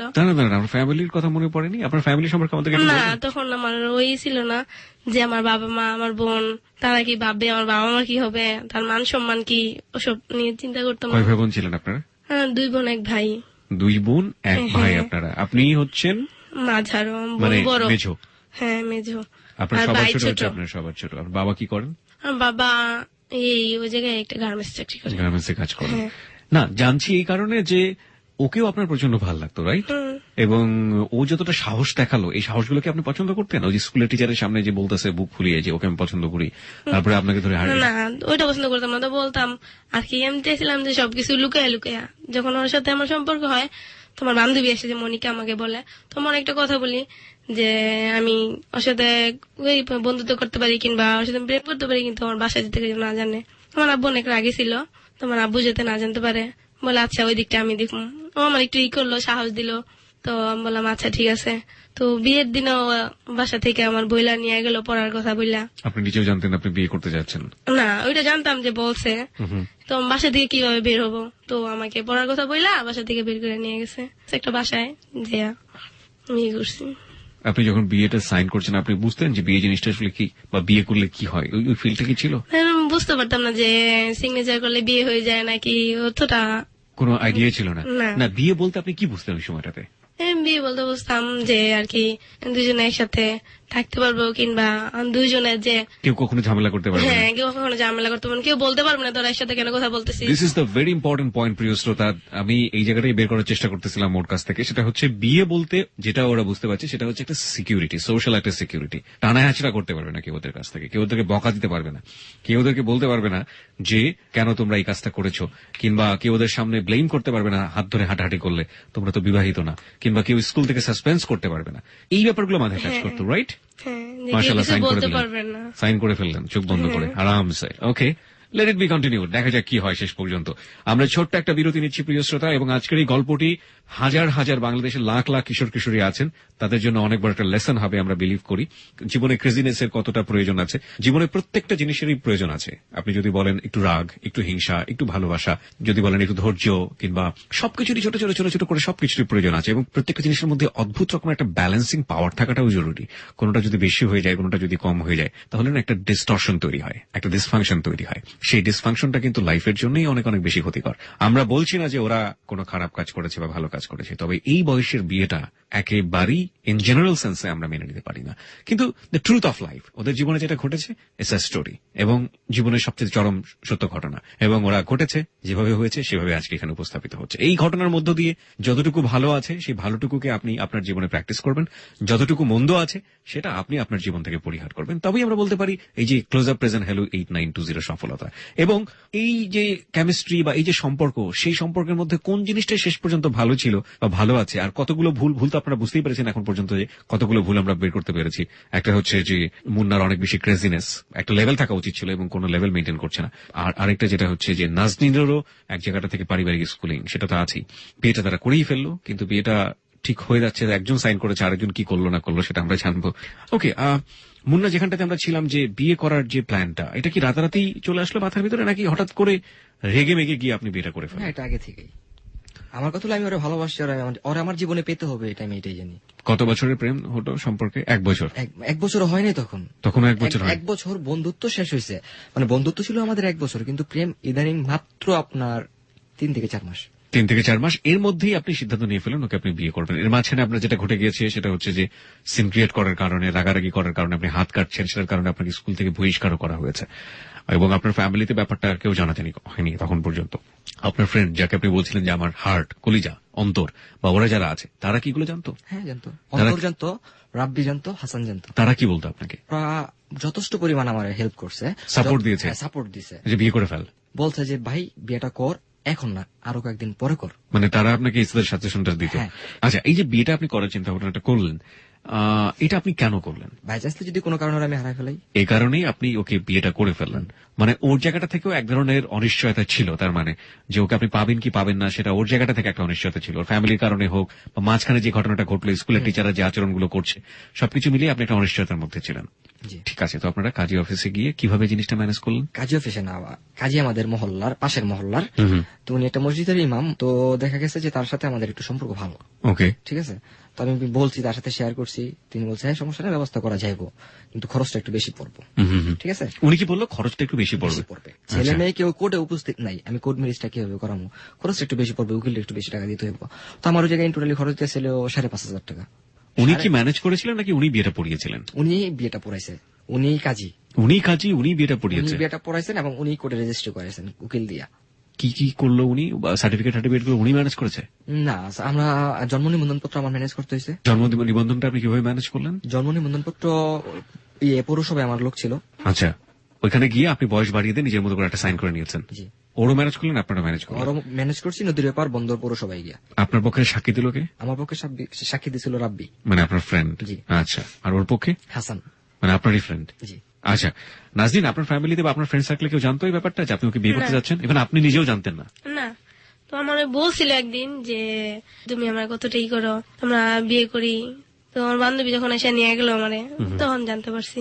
এবং আপনি আরামসে সাইন করে দিলেন? ওকে, তারপর কি হলো? মিষ্টি টিষ্টি খাওয়া হলো, আচ্ছা, ফাইজলামি হলো, পরবর্তীতে আমি সোজা বাস পাঠাই দিয়েছি। তখন আমার মাথার টেনশন, আমার এটা আমার হাতে আইসা পড়ছে, এমনি হাও, এখন এটা কোনো সমস্যা নাই। আর তাছাড়া আগে আমি আরেকটা চালাকি করছি, যখন রেজিস্ট্রেশন করায়, ঠিক আছে, তখন আমি ওর বয়সটা 18 করে দিছি। এখন চিন্তা ভাবনা হলো বাসায় যে প্রবলেমটা আমি কিভাবে ফেস করবো। জি। স্কুল থেকে টিসি গেছে, এখনো বাসায় জানে না, তো যে যখন বিয়ে করছি এর 13-14 দিন পরেই জানতে পারছে। কিভাবে জানলো? মা স্কুল আসছিল। ওকে। তারপরও দেখা গেছে যে বাসায় অনেক চিল্লাচিল্লি করার পরে আমার আবার গোদনার স্কুলে ভর্তি করাইলো। তো গোদনার স্কুলে আমি প্রথম ক্লাসে গেছি, প্রথম দেখা গেছে যে ক্লাসে স্যার আসছে, এই বিশ্বপ্রেমিক পড়াবল, এই বিশ্ব পড়াবল, টিটকানি মেয়েরা একটা কথা বলতো আমারে, তো ছেড়ে দিলাম, স্কুলেও যাই না। বাসা থেকে দেখা যাচ্ছে স্কুলে যাইতেছি, বড় জোর 1 ক্লাস করি, দেখা গেছে যে ক্লাসে ঢুকছি, দেখছে ক্লাসে ঢুকছি, স্যারে আসার আগে আমি আবার বাইরিয়া দেয়াল টপকায় চলে গেছি, দেখে নাই আমার। আপনার কখনো এটা মনে হয়েছে মুন্না, টু বি অনেস্ট, যে এই যে মেয়েটার জন্য আপনি লেখাপড়া ছেড়ে দিচ্ছেন, এটা আপনার জন্য একটা বিশাল ক্ষতি হয়ে যাচ্ছে, ক্যারিয়ারের জন্য হোক বা যে কোনো কারণে হোক, ওই টাইমটাতে কখনো মনে হয়েছে? ওই টাইমটাতে মনে হয়েছে যে না, পড়ালেখা ছেড়ে দিলে আমি রিক্সা চালাও খাইতে পারবো, ও যদি আমার ছেড়ে দেয় আমি বাঁচতে পারবো না। প্রিয় শ্রোতা, note on that point, this is a very true feelings. যে কিশোর বয়সে প্রেম আসে, বিশেষ করে কিশোরদের যে প্রেম বা কিশোরদের মনের যে ফিলিংসটা জন্মায় অপোজিট জেন্ডারের প্রতি, সেই অপোজিট জেন্ডারের প্রতি ফিলিংসটা কিন্তু এরকম ফেরোশাস এবং খুবই খুবই পাওয়ারফুল ফিলিংস। এবং দেখুন, ও কিন্তু জানে না যে এই পড়াশোনা থেকে বিচ্ছিত হয়ে যাওয়া মানে হচ্ছে ক্যারিয়ারের অনেক সম্ভাবনাময় একটা জায়গা শেষ হয়ে যাওয়া। ও বলছে রিক্সা চালিয়ে খেতে পারবো, কোনো সমস্যা নেই, কিন্তু ওকে ছাড়া থাকতে পারবো না। এই ট্রু ফিলিংসটা সবার জন্যই। কেউ হয়তো ওর মতো ক্রেজি হয়, কেউ হয়তো ওর মতো ক্রেজি হয় না। কিন্তু কথা হচ্ছে যে ক্রেজি হলে তাদেরকে ম্যানেজমেন্টটা কি হবে? ওই যে স্কুলের টিচার বলছে যে বিশ্বপ্রেমে এদিকে হয় বা ওইভাবে, ও সময়টা কিন্তু প্রচন্ড রকম একটা পার্সোনালিটি গঠনের একটা সময়। ও কিন্তু লজ্জাও পাচ্ছে কিছুটা হলো, কিন্তু ও লজ্জা পেয়ে ওর যে এক্সপ্রেশনটা, ও কিন্তু থামছে না, ও ফেরো শেষ হয়ে যাচ্ছে, আরো বেশি ক্রেজি হচ্ছে। এই ব্যাপারগুলোকে টেকনিক্যালি সফটলি হ্যান্ডেল করার জন্য আমাদের সামাজিক যে ইনস্টিটিউশন, আমাদের পারিবারিক যে স্কুলিং, এবং একই সাথে আমি বলতে চাই যে আমাদের যে কাউন্সিলিং, সেগুলো কিন্তু নাই। আমরা ইদানিং শুনলাম যে স্কুলে এরকম একটা সোশ্যাল কাউন্সিল বা একজন সাইকিয়াট্রিস্ট থাকবেন যারা কিশোর কিশোরীদেরকে কাউন্সিলিং করবেন, একজন কাউন্সিলর থাকবেন। এটা একটা খুবই ভালো উদ্যোগ। আমি মনে করি প্রত্যেকটা ভালো ভালো স্কুলে এরকম কাউন্সিলর থাকা উচিত, যারা অন্তত বয়ঃসন্ধিকালের ছেলে মেয়েদেরকে খুব সুন্দর করে পার্সোনালি বোঝাবেন যে এই জিনিসটা ভালো, এই জিনিসটা মন্দ, এই জিনিসটা তুমি করছো, তোমার ভিতরে এসছে, এটা হেভেনলি ফিলিংস, এটাকে এইভাবে সামনের দিকে নিয়ে যেতে হবে। নইলে ওই যে একটা কথা আছে, power is nothing without control, এবং পাওয়ারটা আসলেই কিছু না যদি সেটার মধ্যে নিয়ন্ত্রণ না থাকে। ওর ক্ষেত্রে আমরা যেটা দেখতে পাচ্ছি সেটা হচ্ছে লাভ অনেক বড় একটা পাওয়ার হিসেবে এসছে, কিন্তু এটা একটা সম্পূর্ণরূপে কন্ট্রোললেস। ওকে, তারপরে আপনার কাছে ফিরছি। এরকম ভাবে প্রত্যেকদিন স্কুল পালায় যেতাম ওর সাথে দেখা করতে। দেখা গেছে সকালবেলা যেতাম আমি, সারাদিন ওখানে থাকতাম, দুপুরবেলাও আসতো টিফিন টাইমে, কথা বলতো, আবার চলে যেত। বিয়ে করার পরে এটা? হ্যাঁ, ওর মহল্লার কিছু পোলাপাইন ডিস্টার্ব করা শুরু করছে ওরে, তো আমি আবার ওদেরকে মারি, তো ওরা গিয়ে আবার ওর বাসায় বলে দেয়। ওর বাসা জানতে পারার পর থেকেই প্রবলেম শুরু হলো। তো পরবর্তীতে ওর বড় বোনের সাথে আমার একদিন ঝগড়া হয় ফোনে। ওর বড় বোনের নাম হলো আইরিন। আইরিনরে আমি জানানো শুরু করলাম, মারাত্মক রকম জানাইতাম, রাত্রে 2টা নাই, 3টা নাই, 4টা নাই, আমি ইচ্ছা মতো ফোন দিতাম। জ্বালাতেন কেন? জানাইতাম, আমি যে বুঝাইতাম, পথের কাটা কেউ ছিল না। মানে ওর কাছে বোঝাতেন যে বখাটে ছেলে আপনি, হ্যাঁ। কিন্তু আমার বোনই ছিল আমার গার্জেন ওই জায়গার মধ্যে, তো আপনার পড়াশোনার মধ্যে দিয়ে। রাইট, বোনকে এটা মেসেজটা দিতেন যে না, মেয়ে ভালো কিন্তু ছেলে সমস্যা করছে, হ্যাঁ। এখানে ওর কোনো দোষ নেই, এটা বোঝানোর জন্য আপনি এই কাজটা করতেন। পরে একদিন রাত্রে ভালো একটা ঝগড়া হইলো, আমার একটা গালি মেরা বইছে আমার মাকে নিয়ে, আমার কাছে মেজাজ চাইতে আমি ইচ্ছা মতো গালি দিছি ওরে। আর বড় বোন রে, এক কথায় দুই কথায়, তুই পারলে কালকে এলাকায় আয়। হ্যাঁ, আমি কালকে আসতেছি এলাকায়, সমস্যা নেই। পরবর্তীতে গেলাম, যাওয়ার পরে আমারে পোলাপাইন দিয়ে মারলো, আমারে ইচ্ছা মতো বাইরে এলো, স্ট্যান্ড দিয়া 3 থেকে 3.5 ঘন্টা আমার বেড়েছে। পোস্ট মারলো, একটা এদিকে একটা এদিকে, 4-8টা শিলি বসলো। পরবর্তীতে দেখা গেছে যে বাসায় গেলাম, বাসায় যাওয়ার পরে যখন দেখলো যে মা আমার গেঞ্জি টেঞ্জি ছিঁড়া, হাতের মধ্যে ব্যান্ডেজ, তো বাসায় ঝগড়া লাগিয়ে আমি বইটি ফালাই দিয়ে আইসা পড়লাম। চৌধুরী বাড়ি স্টানে আসলাম, চৌধুরী বাড়ি স্টানে আইসা বন্ধু বান্ধব যা আছে, সিদ্ধিমস পুল থেকে ফোন দিলাম, খানপুর পর্যন্ত 400 থেকে 500 পোলামান আসছে। নদীর ওই পার যাওয়ার পরে কিন্তু ওই পোলাগুলার আর খুঁজে পেলাম না। আজও পর্যন্ত অস্বীকার যায়। আর বড় বোন যে আইরিন, এক সময় আইসা ওর সাথে আমার ব্রেকআপ হয়ে যায় একটা ব্যাপার নিয়ে। বিয়ের পরে ঝগড়া হয়, ঝগড়া হওয়ার পরে আমি করি কি, বিয়ের যে কোর্ট ম্যারেজের কাগজ এবং কাবিন নামা যেটা, আমি দুটোটাই পুড়ে ফেলাই। কেন ছিঁড়ে ফেললেন? কি হয়েছিল? ওই যে ওর বাসায় প্রবলেম। হ্যাঁ হ্যাঁ, দেখা গেছে যে আগে স্কুল আসতে 3 বেলা আমার সাথে দেখা করতো, সকালে, দুপুরে এবং যাওয়ার সময়, কিন্তু তখন আমার সাথে একবারও দেখা করতো না। আমি চিত্তরঞ্জন ঘাটে বসে থাকতাম, লক্ষ্মীনারায়ণ ঘাট দিয়ে আসতো, সামনে গেলে বেশি একটা কথা বলতো না। তো আমার বলবো তো যে আমার বাসায় প্রবলেম, বাসা থেকে ফলো করাইতেছে আমার, আমাকে এটাও বলতো না। তখন আমি জিত কইরা ওর সাথে একদিন রাস্তার মধ্যে দাঁড়া করে ইচ্ছা মতো অনেক ধমক টমক দেই, এটা চটকনো মারি আমি। আশা করলাম চৌধুরী বাড়ি, এক বন্ধুরে ফোন দিলাম, তো 4 রাত থেকে আমার সময় মদ নিয়ে আসো, এই যে শুরু করলাম নেশা করা। তখন আমি সপ্তাহে বাসায় যাইতাম বড় জোর 2 দিন 3 দিন। না, আমি একটু জানতে চাই আপনার কাছে, অনেক লিসনাররা অনেক জানতে চাচ্ছে, তারা আপনার কি মনে হয় না যে আপনি 8-10টা মানুষের চাইতে একটু অন্যরকম আলাদা? আপনি খুব বেশি ক্রেজি হয়ে যাচ্ছেন, খুব বেশি সিন ক্রিয়েট করছেন, খুব বেশি এক্সট্রিম লেভেলে চিন্তা করছেন। আপনার মনে হয় না, মানে আপনি কখনো নিজেকে ভাবে চিন্তা করেছেন যে আপনি সবার চেয়ে বেশি রিয়াক্ট করেন? অন্য একটা ছেলে আপনার জায়গায় থাকলে হয়তো ভাবে চিন্তা করতেন, হয়তো লেখাপড়াটাকে বেশি সিরিয়াসলি নিত, হয়তো আরো বেশি দুটো ধমক খেয়ে ঠিক হয়ে যেত, স্কুলের টিচারের বকাটা খেয়ে হয়তো বা সে পড়াতেই মনোনিবেশ করতো, হয়তো প্রেমের সম্পর্কে ভাবে চিন্তা ভাবনা করতো না, হয়তো পড়াতে সে সিরিয়াস হতো। আপনার মনে হয় না যে আপনি ভুল ট্র্যাকে হাঁটছিলেন বা ভুল করছিলেন? আমার এটা মনে হয় নাই। আমি ওরে ছাড়া, without Nazneen my life is empty, আমি জাস্ট এই কথাটা জানি, ওরে ছাড়া আমি এক মুহূর্ত বাঁচতে পারতাম না। তো তখন দেখা গেছে যে নেশা করা শুরু করলাম। আমি প্রত্যেকটা দিন নেশা করতাম, মদ খাইতাম, ফেন্সিডিল খাইতাম, মাঝে মাঝে গাঁজাও খাইতাম। পরবর্তীতে এক বড় ভাই আসলো, আমার হাতে ধরাই দিল ইয়াবা। ইয়াবা। জি। মা যে জানলো যে আপনি স্কুল থেকে আপনাকে টিসি দিয়ে দিয়েছে হ্যাঁ। এবং স্কুল থেকে আপনাকে বেরি করে দিয়েছে একরকম, স্কুল আর কন্টিনিউ করছেন না, তারপরে মা কি বললো, ফ্যামিলি কি বললো, বাবা কি বললো? বাবা তো অনেক গালিগালাজ করছে, অনেক কথাবার্তা বলছে। এই মেয়েটাকে, সেই মেয়েটাকে দেখতে যায়নি? এই যে মেয়েটার কারণে আপনি এটা করলেন? তখন আমার ডাইরেক্টলি ইনডাইরেক্টলি কথা বলছে যে এই মেয়ের, যদি এই মেয়ে বিয়ে করেছেন তোর তার পুত্র করে দেন। ফ্যামিলি থেকে আপনাকে কিভাবে বুঝিয়েছে? জি। মা কি বলেছে? মা তেমন কিছু বলেনি। মা বলছে যে মাইয়া ওরা একদিন নিয়ে আয়, আমরা দেখবো। ওর ছবিও দেখাইছে বাসায় মারে।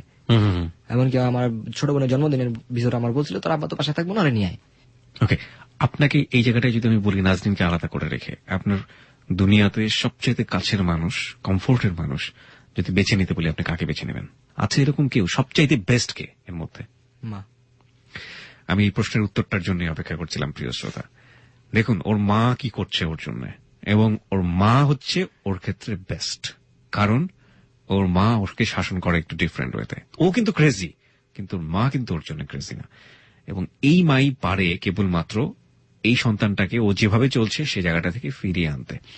কিন্তু মা আসলে কতটুকু করবে? কারণ মার তো একটা সন্তানের সমস্ত জায়গা জুড়ে না, তার বাইরে থাকে তার টিচাররা, তার বাইরে থাকে তার প্যারেন্টসরা, তার বাইরে থাকে তার বাবা, তার বাইরে থাকে তার ফ্রেন্ডসরা, তার বাইরে থাকে সে জায়গায় লাভ করছে তার ফ্যামিলি।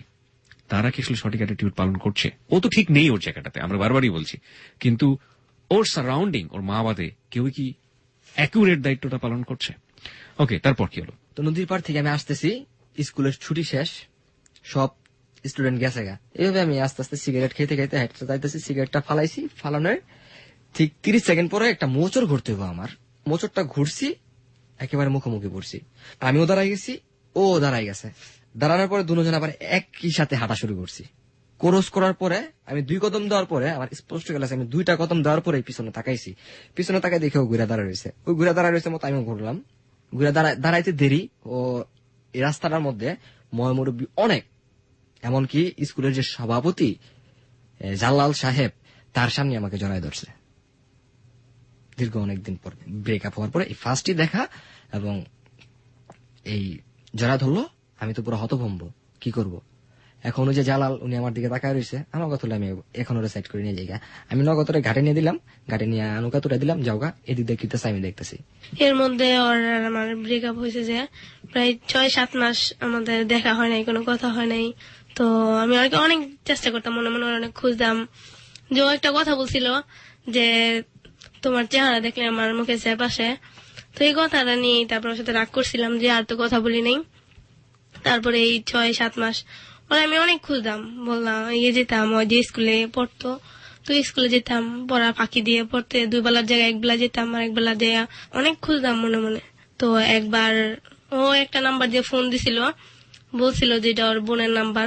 তো নাম্বারটা আমি আবার আমার ডায়েরিতে লিখে রাখছিলাম, যে কোনো এক সময় দরকার পড়তে পারে। তো আমি ফোনটা নিয়ে, আমার বোনের ফোন, রাইকা গোসল করতে গেছে, দুপুরবেলা চুরি করে নিয়ে ফোন দিছিলাম। বৃষ্টি ছিল ওই দিন, প্রায় 2-3 বার ফোন দিছি। তোর বোন নাকি কে বলতে পারি না, আমার জেঠা তো বোন। বোন সম্ভবত। দিছি, ফোন রিসিভ করছে। তো বলতেছি ওর কথাই বলতেছি, মনে আছে?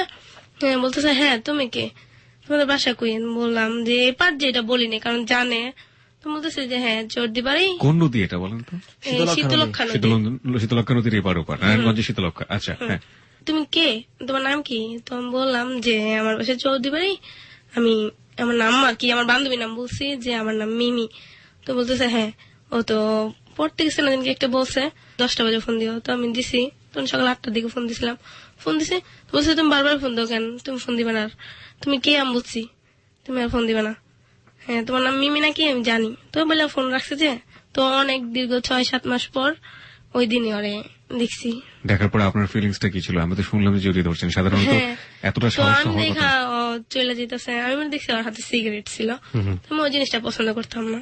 তারপরে ও চলে যেতেছে, আমিও চলে আসতেছি। আমি ওর সিগারেটটা দেখা আমি ওর দিকে একবার তাকাইছি, দেখাই চলে যেতেছি, একটু আসছি তো চলে যেতেছে। আমার চোখ দিয়ে পানি বেড়ে গেছে যে ওই কিভাবে আমার দেখেও চলে যেতেছে।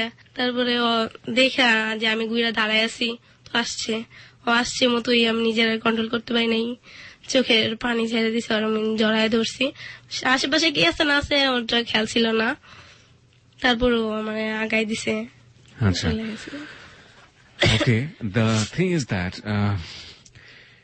সুইট লাভ, অদ্ভুত সুন্দর লাভ, এবং দুজনের প্রতি অদ্ভুত সুন্দর ডেডিকেশন, কিন্তু সেটাকে ওই যে বললাম না যে power is nothing without control, সেটাকে চালনা করার জন্য সুন্দর একটা ছাঁচ, সুন্দর একটা গাইডেন্স, সুন্দর একটা অভিভাবকত্ব যেটার প্রয়োজন ছিল, সেটা প্রত্যেকটা জায়গা থেকে ল্যাক ছিল। একমাত্র মা ছাড়া বাকি সবাই ভুল করেছে, ইভেন ওরা দুজনও ভুল করেছে। ইনফ্যাক্ট তখন পর্যন্ত, সামনের দিনগুলো কি হবে নিঃসন্দেহে আমরা সেটা স্টেপ বাই স্টেপ যখন যাব তখন বুঝতে পারবো। নইলে ওই বয়সে বিয়ে করাটা একেবারেই ঠিক হয়নি আপনাদের জায়গাটা থেকে। কিন্তু কি বা করার ছিল, যদি এতগুলো মানুষ ভুল না করতো তাহলে কি ওরা বিয়েটা করতো? আচ্ছা, ইনফ্যাক্ট আপনাকে এই প্রশ্নটা আমি করি মুন্না, সেটা হচ্ছে বিয়ে করার প্ল্যান নিয়ে তো ওকে লাভ করেছিলেন, সেটা ঠিক আছে, খুবই অনেস্ট একটা feelings.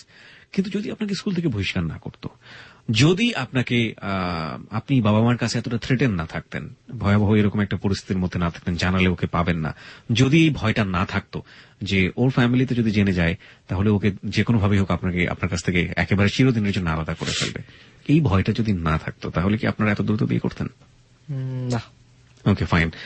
Now continue the story. কোথায় ছিলাম আমরা? আচ্ছা, জড়িয়ে ধরলো, তারপর? হ্যাঁ, পরবর্তীতে আমার মাথায় সত্যি বলতে কি তখন আমার কোনো ফিলিংস ছিল না। আমার চিন্তা মাথার মধ্যে এসে গেছে একটাই, এখন যদি ও এখানে দাঁড়া করায় যদি বলে তোমার বাপ মা খবর দাও, তোমার বাপ মা খবর দাও, তখন জিনিসটা আরো বেজাল হয়ে যাবো। আমি তো মনে করেন তখন এই টেনশনে ছিলাম, আমার কথা হলো কিভাবে এখান থেকে সাইড কাটবো আমি। ঠিক আছে, পরবর্তীতে নৌকা উঠে দিয়া আমি আসলাম, শেষ ঝামেলা এখানে। তখন আমি পড়ালেখা টোটালি ছেড়ে দিছি। মহল্লার এক বড় ভাই, তুই প্রেম কর, না নাই তুই পাশাপাশি একটা জব কর, তুই যদি এভাবে ঘুরস তো মানুষ খারাপ বলবো, ওকে, তুই আরো খারাপ দিকে যাবি। উনি আমার বুঝাই টুঝাই তুষার ভাই আমাকে একটা জায়গায় চাকরি নিয়ে দেয়, ওখানে মোটামুটি ভালোই একটা আরামের চাকরি ছিল। কিসের চাকরি ছিল? লাইব্রেরিতে। লাইব্রেরিতে কিসের জব? সেলসম্যান এবং মার্কেটিং এ। ওকে, ঠিক আছে, তখন আমার পুরো প্ল্যানিং, আমি এখন আবার কাগজপত্র করব, আমি এবার ভাইগাই যাবো, আমি মানে বিয়ের কাগজপত্র আবার করবো কইরা এবার আর বসে থাকবো না, এবার নগদ আমি ভাইগাই যাবো। আমার প্ল্যান হলো এটা। ততদিন পর্যন্ত কি আপনারা হাজবেন্ড এন্ড ওয়াইফের যে রিলেশনশিপ হয় বা হাজবেন্ড এন্ড ওয়াইফের মধ্যে যে সম্পর্কটা থাকে সেটা কি হয়েছে আপনাদের ততদিন পর্যন্ত হয়নি? ওকে, তারপর? অনেকদিন করছি জবটা, আর এসএসসি পরীক্ষা শেষ হইলো। আমি ওর সাথে যে সিমটা কথা বলতাম, রিলেশনটা ব্রেকআপের পর আবার যখন জোড়া লাগলো, এরপরে কখনই 300 টাকার নিচে আমি নামতে দিইনি। They are so crazy, man. Okay, তারপর? ঠিক আছে, সারা রাত্র আমার সাথে কথা বলছে, আমি বলছি যে এখন 2 ঘন্টা ঘুমাও, দেখো পরীক্ষা ভালো হইব। আমার জন্য খারাপ আসে না, রেজাল্ট ভালো আসতো। যে আমি যখন টেস্ট পরীক্ষা দিয়ে স্কুলে টেস্ট পরীক্ষা দেওয়ার আগে যে কোচিং এ পড়তাম, সেই কোচিং এ টেস্ট পরীক্ষা হয় তো 5টা থেকে বিকেল 5টা থেকে রাত 8টা পর্যন্ত। তো আমি আমাদের এই পার থাইকা আমি আমার আরো 2টা বান্ধবী 3-4 জন মিলা যাইতাম পরীক্ষা দিতে। একজন নৌকা আছে আমাদের বাসার সাথেই, নৌকা চালায়, সে তারা বলে দিছে যে তুমি নিয়ে আসবা দেখা। আবার ওই বার থেকে আমি মিথ্যা কথা বলছি যাতে ওর সাথে যাইতে পারি, আসতে পারি, যে এই পর্যন্ত ঘাট পর্যন্ত একটা টিচার এসে আগায় দিয়ে যায়। তো প্রতিদিন যাইতাম, ও ঘাটের দিকে দাঁড়া থাকতো, প্রতিদিনই যেতাম আসতাম। প্রথম পরীক্ষা দিয়ে আসতেছি তো এমনি হাঁটতেছে, তো আমি বলতেছে আমার হাতটা ধরো। আমি ওই দিনে ফার্স্ট নিজের মুখে বলছি যে আমার হাতটা ধরো, হাত ধরে আসতাম। প্রতিদিন এরকম করতাম, রাত্রের বেলা একা নৌকা দিয়া এপার আসতাম না, যদি ওই মাঝি দেখে ফেলায় বাসায় বইলা দেয়। এখানে আরেকটা কথা বলি আমি, ওর থার্ড পরীক্ষার সময় আমার বলতেছে যে ওর কেক খেতে ইচ্ছা করতেছে, তো আমি চাষারা থেকে না, ও আমার জিজ্ঞেস করছিল যে তোমার কি পছন্দ, বলছে আমার কেকটা অনেক পছন্দ, আমার যত দিবে আমি ততই খাবো কেক, কেকটা আমার অনেক পছন্দ। পরে আমি 1200 টাকা দিয়ে 2 পাউন্ড কেক আনি, আনার পরে এত স্বাদ আছে কিন্তু কেক উনি খাইবই না। কেন? হ্যাঁ, কি জানি, উনি ভালো জানে। তখন আমার সাথে কথাই বলো না, ব্যাপারটা কি? আমি চিন্তা করি এটা আবার কোন ধরনের কথা, আমার কাছে আমার সাথে আবার ছুরি কেক কাটার, ওর সামনে মনে করেন 4-5টা হাতের মধ্যে পুষ দিই, কেক খাইবা কি না বলো। তারপরও খাইলো না কেকটা। নৌকাতে উঠলাম অনলি ও, আমি আর 2টা বান্ধবী, ঠিক আছে, আর কেউ না। তারপরও খাইলো না। পরবর্তীতে আমি কেকটা নদীতে আমি খাইনি, আবার বলছিল আমাকে যে কাউকে খাইতে দিছে যে আমার একটু খাওয়াই দাও, আমার আমি খাওয়াই দিব না। আমি মাইরা ফেললে আমি কেউ খাওয়াই দিব না, আমি তোমার খাওয়াই দিব না। কেন খাওয়াই দিবেন না? কেন? আমার এটা পছন্দ ছিল না। তো বলতেছে না আমার একটু খাওয়াই দাও, আমি বলতেছি না আমি খাওয়াই দিব না। সেই জন্য যে মানুষটাকে আপনি এত লোকজনের মধ্যে জড়িয়ে ধরতে পারলেন, সে মানুষটাকে তো আরো আপনি খাওয়া দিতেই পারতেন। ওরকম তখন ফিলিংসটা আসেনি। হ্যাঁ, খুবই ইম্পর্টেন্ট, মানে এই যে ফিলিংস গুলো, এই যে বারবারই বলছি যে ইয়াং বা ক্রেজি বা ওদের যে ফিলিংস গুলো সেগুলো সব কিশোর কিশোরীর মধ্যেই আছে, কিন্তু প্রথম কথা হচ্ছে যে ওদের স্কুলিংটা যদি খুব সুন্দরভাবে হয় তাহলে এই জিনিসগুলো অনেক অনেক অনেক বেশি সুন্দর হয়ে ওদের জীবনে থাকতে পারত।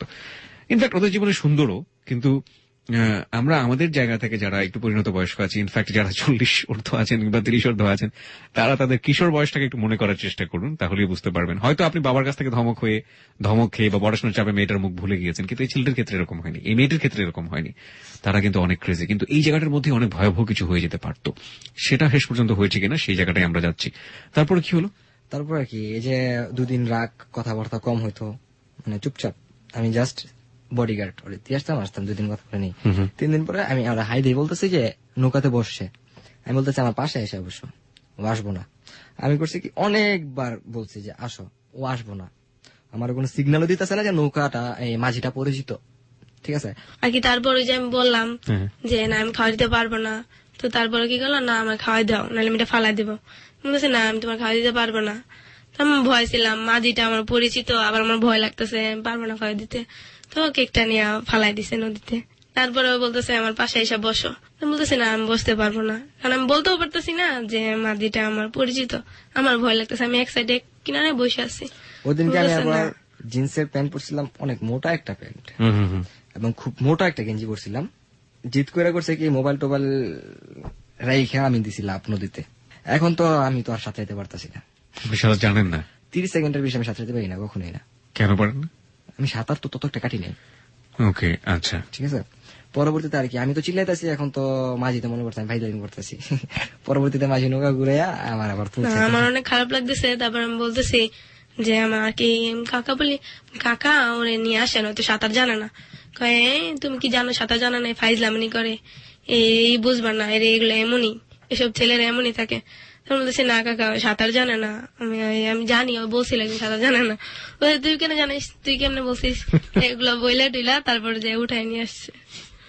যদি মনে করেন ওদিনকে আর 30 সেকেন্ডের মতো আমি থাকতাম, আমি তোলাই যেতাম। আমার এই ব্যবস্থা ছিল না। কি বলবো, আমি আসলে কমেন্টসলেস হয়ে যাচ্ছি। আমি আসলে বুঝতে পারছি না যেটা কি বলা উচিত। অদ্ভুত সুন্দর একটা প্রেম, অদ্ভুত সুইট একটা লাভ।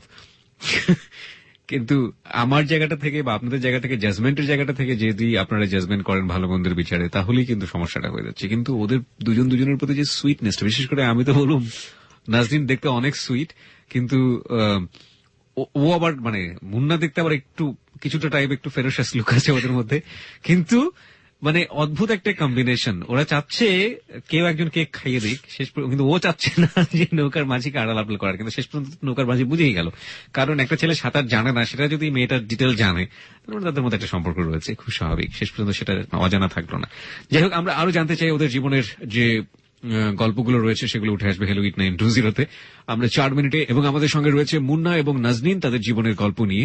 মুন্না এবং নাজনীনের জীবনের গল্পে আপনি কি খুঁজবেন, ভুল নাকি ভালোবাসা, সেটা আপনার একান্তই ব্যক্তিগত ব্যাপার। This are the truth. এটা ওদের জীবনে হয়েছে এবং সমাজের অনেক কিশোর কিশোরীর জীবনেই হয়। আমরা ভালোবাসাকে বলতে পারি না যে বয়স বুঝে আসো বাবা, এখন আমার বয়স হয়নি, 20 বছর বয়সে এসে আমার মনেও কি দিও। আমরা ভালোবাসাকে বলতে পারি না যে এখন আমি ক্লাস 6-এ পড়ি বা 7-এ পড়ি, এখন আমি ভালোবাসতে পারবো না, সুতরাং ভালোবাসা আমার কাছে এসো না। ভালোবাসা সৃষ্টিকর্তার একটা উপহার, এটা চলে আসে, সেটা চলে আসতে পারে খুব ছোট বয়সে কিংবা একেবারে জীবনের শেষ বয়সে। ভালোবাসার কোনো বয়স নেই, আমরা খুব ছোট্ট করে বলি, কিন্তু এই ভালোবাসা অত্যন্ত শক্তিশালী একটা জিনিস।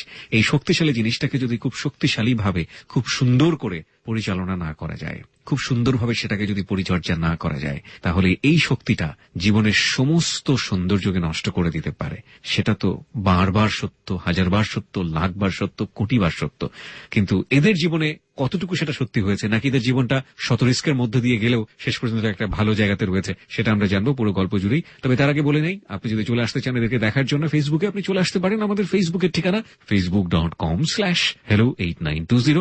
আবারও বলছি facebook.com/HELLO8920। ওখানে গিয়ে লাইক দিতে হবে, এবং লাইক দেবার সঙ্গে সঙ্গে আপনি hello 8920 মেম্বার হয়ে যাবেন। ফিরছি আপনার কাছে মুন্না, তারপরে তুললো আপনাকে মাঝি। তোলার পরে আর কি আমি বাসায় চলে আসলাম। আসার পরে কাপড় চোপড় দেখে নাই, তারপরে ওকে খাইয়ে দেয়নি নাকি? খাবে কি নদী খেয়ে ফেলেছে? নদীর মাছ আর কি খাইছে। হ্যাঁ। তো পরের দিন গেলাম, পরের দিন হলো আরেক ঝামেলা। ওর সাথে আমি হাইটাতে কথা বলতে বলতে আসতেছি, হঠাৎ ওর বড় বোন, বড় জোর 1 থেকে 150 হাত দূরে আমার পিছনে। ওকে, ডাক্তার এই নাজদিন এই মুন্না, আমি কই তুমি এখানটা সোজা হাইটা নদীর পার যাও, আমি এখানটা সোজা যাইগা, কারণ তোমার বড় বোন যেই, ঠিক আছে, এই জায়গায় 10টা পোলা 7টা আমার কালা ধরে গেবো। পরবর্তীতে আমি চলে আসলাম, এই তো শুরু হলো ওর বাসা অশান্তি। এরপর থেকে ওর এসএসসি পরীক্ষা প্রায় 4 মাসে যে ও কত টর্চার সহ্য করছে এটা বলার বাইরে। আচ্ছা, কি ধরনের টর্চার হয়েছে আপনার উপরে? যে ওই দিন দেখছে, তো ওই দিন আবার আমি একটু অসুস্থ ছিলাম, আর নদীর পাড়ে আরো অসুস্থ ঢং করতেছিলাম, দাঁড়ায় আছি। আমার বোনের বান্ধবী ছিল, তো আমার বলতেছে, বকা দিচ্ছে আমার বোন, হ্যাঁ তোর কত বড় সাহস, নদীর পার কত মানুষ, আব্বুর থেকে কেউ বিচার দিলে। তো আমি তো মনে করেন পাত্তাই দিতেছি না ওরে। তোর বোনের বান্ধবী বলতেছে ও মনে হয় অনেক অসুস্থ, ওরে বাসায় নিয়ে যায়, এখন কিছু বলিস না। তো বাসায় নিয়ে গেছে, তো আমি বাসায় যাই শুয়ে আছি, কিছু বলি নাই। যে তারপর আবার একদিন কোচিং থেকে ফোন গেছিল বাসায়, যে এমন এমন তোর বোন একটা ছেলে আসে বিয়া যায় কোচিং এ, আবার কোচিং থেকে নিয়ে যায়, মাঝে মাঝে হাত ধরে যায়। আমার বোন আবার ওরা একটুও পছন্দ করতো না, ফোন দিয়ে ডিস্টার্ব করতো, ভালো না খারাপ হ্যান ত্যান সহ্যই করতে পারতো না ওরে। তো অনেক মারধর করতো, কোচিং যাওয়া পুরাই আমার অফ করে দিছে, তাহলে আর নদীর ওই যাওয়া যাবে না। তারপর ও আর কি সন্ধ্যার পর আমার বোন আবার প্রাইভেট পড়াইতো বাসায়, তো সন্ধ্যাবেলা আমার চাচা বোনের পড়াতে যেত, রাতে 10টা বাজে আসতো, আমি একা একা ঘরে পড়তাম। মাঝে মাঝে আমার ঘরের তালা দিয়ে যেত আটকে, যদি আমি বের হয়ে যাই, তার মাঝে মাঝে মিথ্যা কথা বলতাম যে আমি বাহিরে যাই, আমার কত কিছু তো প্রয়োজন পড়ে, তুমি তার লাগাই আজকে, তো খুলা দিয়ে যেত, আর লাগাইতো না, বিশ্বাস করতে তখন আস্তে আস্তে যে আমি স্কুলে যাই না, সবকিছু ছেড়ে দিছি, আমি ভালো হয়ে গেছি।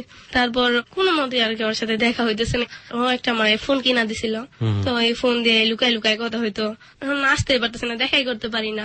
তো একদিন রাত্রে সন্ধ্যার সময় আমাদের বাসায় আসছিল, এরকম একদিন আসছে, তো এরকম একদিন দেখা যে প্রতিদিনই তো আসতে পারবো, কেউ তো বাসায় থাকে না আর কি, এই সময় তো সবাই ঘরে থাকে, আমার একটু শীত, সবাই দরজা টরজা লাগাই ঘরে বসে থাকে। তো মাঝে মাঝে কি প্রায় প্রতিদিনই আসতো। তো একদিন আসছে আমার বোন আর কি, ও একটা ছেলে নিয়ে আসছে আমাদের ওই পাড়েরই। আমি একটু এডিট করি, এর মাঝে অ্যাকচুয়ালি যাইতাম, ওরা খাটে বসাই দিতাম আমি, আর আমি নিচে বসতাম, আমি শুধু ওরা দেখতাম, কারণ আমি ওরা সারাদিন দেখতে পারি না। একদিন ঘটনা হয়েছে কি, প্রথম দিন খাটে বসে রাখতেন, মানে ওর বাসায় খাটে বসতো, এই যে খাটে বসতো, আমি ওর পায়ের এভাবে হাত রেখে এই যে খাটটা বসলো, নিচে বসে থাকতো, আমি ফ্লোরে বসে ওর দিকে তাকায় থাকতাম, মানে ওর বাড়িতে বসে, বড় বোনের রুমে বসে। ওই সময়টা বাসায় কেউ থাকতো না, আমার বোন সন্ধ্যা 4টার দিকে যে পড়াইতে যেত, রাত 10টা বাজে বাসে আসতো, সন্ধ্যাবেলা আইসে একবার আমার দেখা টেকা যাইবো। আবার মাঝে মাঝে যদি বাসায় মেহমান টেমান আসতো, ও আবার ওর চাচির বাসায় শুইতো, আর চাচির বাসা দোতলা, আমি গাছ বেড়া দোতলা উঠে যেতাম গা, ছাদ উঠে যেতাম গা, রাত্রে 12টা-1টা বাজে নদীর ওই পারে, ও ছাদে আসতো, সারা রাত্রে কথা বলতো, একা একাই যেতেন আপনি? একা একাই। এমন দিন গেছে তখন আর কি, রাত গেছে, সারাত্র আমি বাইরে বসে বসে, অনেক শীত, আমার কোনো শীতের জামা কাপড় ছিল না, যে আমি বাইরে বসে বসে কথা বলছি শীতের সময়, কোনো ভয় পাই না কিছু না, এমনি কিন্তু আমি অনেক ভয় পাই, ঠিক আছে। তো যেটা বলতে এরকম সিস্টেমটা, পরবর্তীতে একদিন হঠাৎ ওর বড় বোন আসে 10টা বাজে, একদিন 8টা বাজে, দরজা টোকা মারে বসে আমি ঘরের ভিতরে, তো দিনকে কপালটা আমার দরজাটা টোকা মেরে ভিতর রুমে গেছে, আমি সাথে সাথে বেরিয়ে গেছি, কণ্ঠ শুনে তো আমার মাথা নষ্ট, হ্যাঁ এটা কি, কোন রকম ওদিনকে আসলাম, এরপর 2 দিন অফ রাখছিলাম, যাই নাই, কলজাটা দিনকে আমার সাথে ছিল না। এরপরে আরেকদিন গেছি।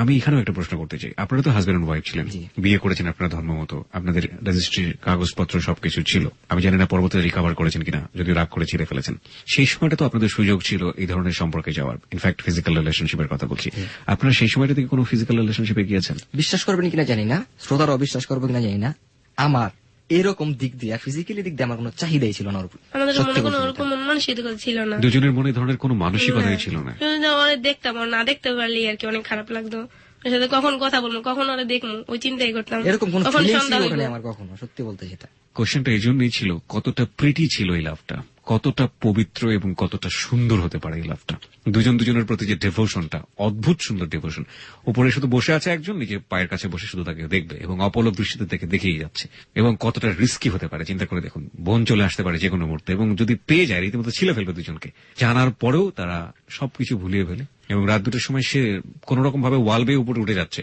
দোতলায় উঠে মেয়েটাকে দেখার জন্য, মেয়েটা ভয় পায় কিন্তু তার কোনো ভয়ডরই কাজ করতো না ছেলেটাকে দেখার জন্য, এবং এই সময়টাতে সুযোগ ছিল, তারা হাজবেন্ড ওয়াইফ ছিল, করলে এটা নৈতিক জায়গা This track was downloaded from FusionBD.com. থেকে প্রশ্ন করার কোনো সুযোগ ছিল না, কিন্তু তারা এই ধরনের কোনো ফিলিংসই ছিল না মনের মধ্যে, শুধুমাত্র দুজনকে দেখা ছাড়া, দুজনের পাশে বসে থাকা ছাড়া, দুজনের সান্নিধ্য পাওয়া ছাড়া, অদ্ভুত সুন্দর লাভ। ওকে, তারপর এরপরে আরেকদিন বাসায় রুমে বসে রয়েছি, হঠাৎ ওর আব্বা ডাক দিছে যে নাজদিন ভাত দিয়া যা, বাবা ডাক দিছে, দরজা বাইরে লাগাই দিছে, তো আমি ভাবছি যে বাইরে যেহেতু লাগাই দিছে আর দরজা খুলবো কে, আমি আর ভিতর দিয়ে সিটকিটা লাগাই নাই। আর ভিতর দিয়ে যদি এখন দরজাটা লাগাই দিই আমি, যদি বাইরে দিয়ে অন্য কেউ খুললো তাহলে আমি কি করবো? আমি প্রিপারেশন নিতেছি, এখন খাড়া নিচে ঢুকে জায়গা বাই চান্স যদি কেউ আসা পড়লো, এই প্রিপারেশন নিতেছি। আর ছোট ভাই দরজা খুলছে, আর আমার ছোট ভাই ভাই দরজা আবার খুলছে, ওরে চিনতো। ছোট ভাই দরজা খুলছে আমার দেখে মনে করেন পুরো ছোট ভাই আবার করছে কি, দরজাটা লাগাই দিছে। দরজাটা লাগাই দেওয়ার 10 সেকেন্ডের মধ্যে ও আবার আসছে। আমি কি নাই, আমার দেখে ফেলছে, তুমি থাকা। আমার ভাই আমার যে বলতেছে, ও আবার কার কাছে বলে না। হ্যাঁ, বলতেছে কি, আপু তোমার রুমেটা কে, আমি কিন্তু দেখছি। যে ভাইয়া তুমি কিছু বললো না, তোমার টাকা দিব না। বলতেছে না, আমি আব্বুর কাছে এখন যে বললাম, বলতেছি না, আমি সাথে সাথে আপনার চেয়ে ক বছরের জুনিয়র? এখন 9 বছর। এখন 9 বছর। তখন তো বোধহয় 6-7 এরকম অনেক ছিল। ছোট ছিল। এখন ছোট ছিল না। আমি একটু জানতে চাই যে এই যে আপনি ওর বাড়িতে যাচ্ছেন, ওর বাড়ি থেকে আপনার বাড়ির দূরত্ব কতটুকু ছিল? 7 থেকে 8 কিলোমিটার।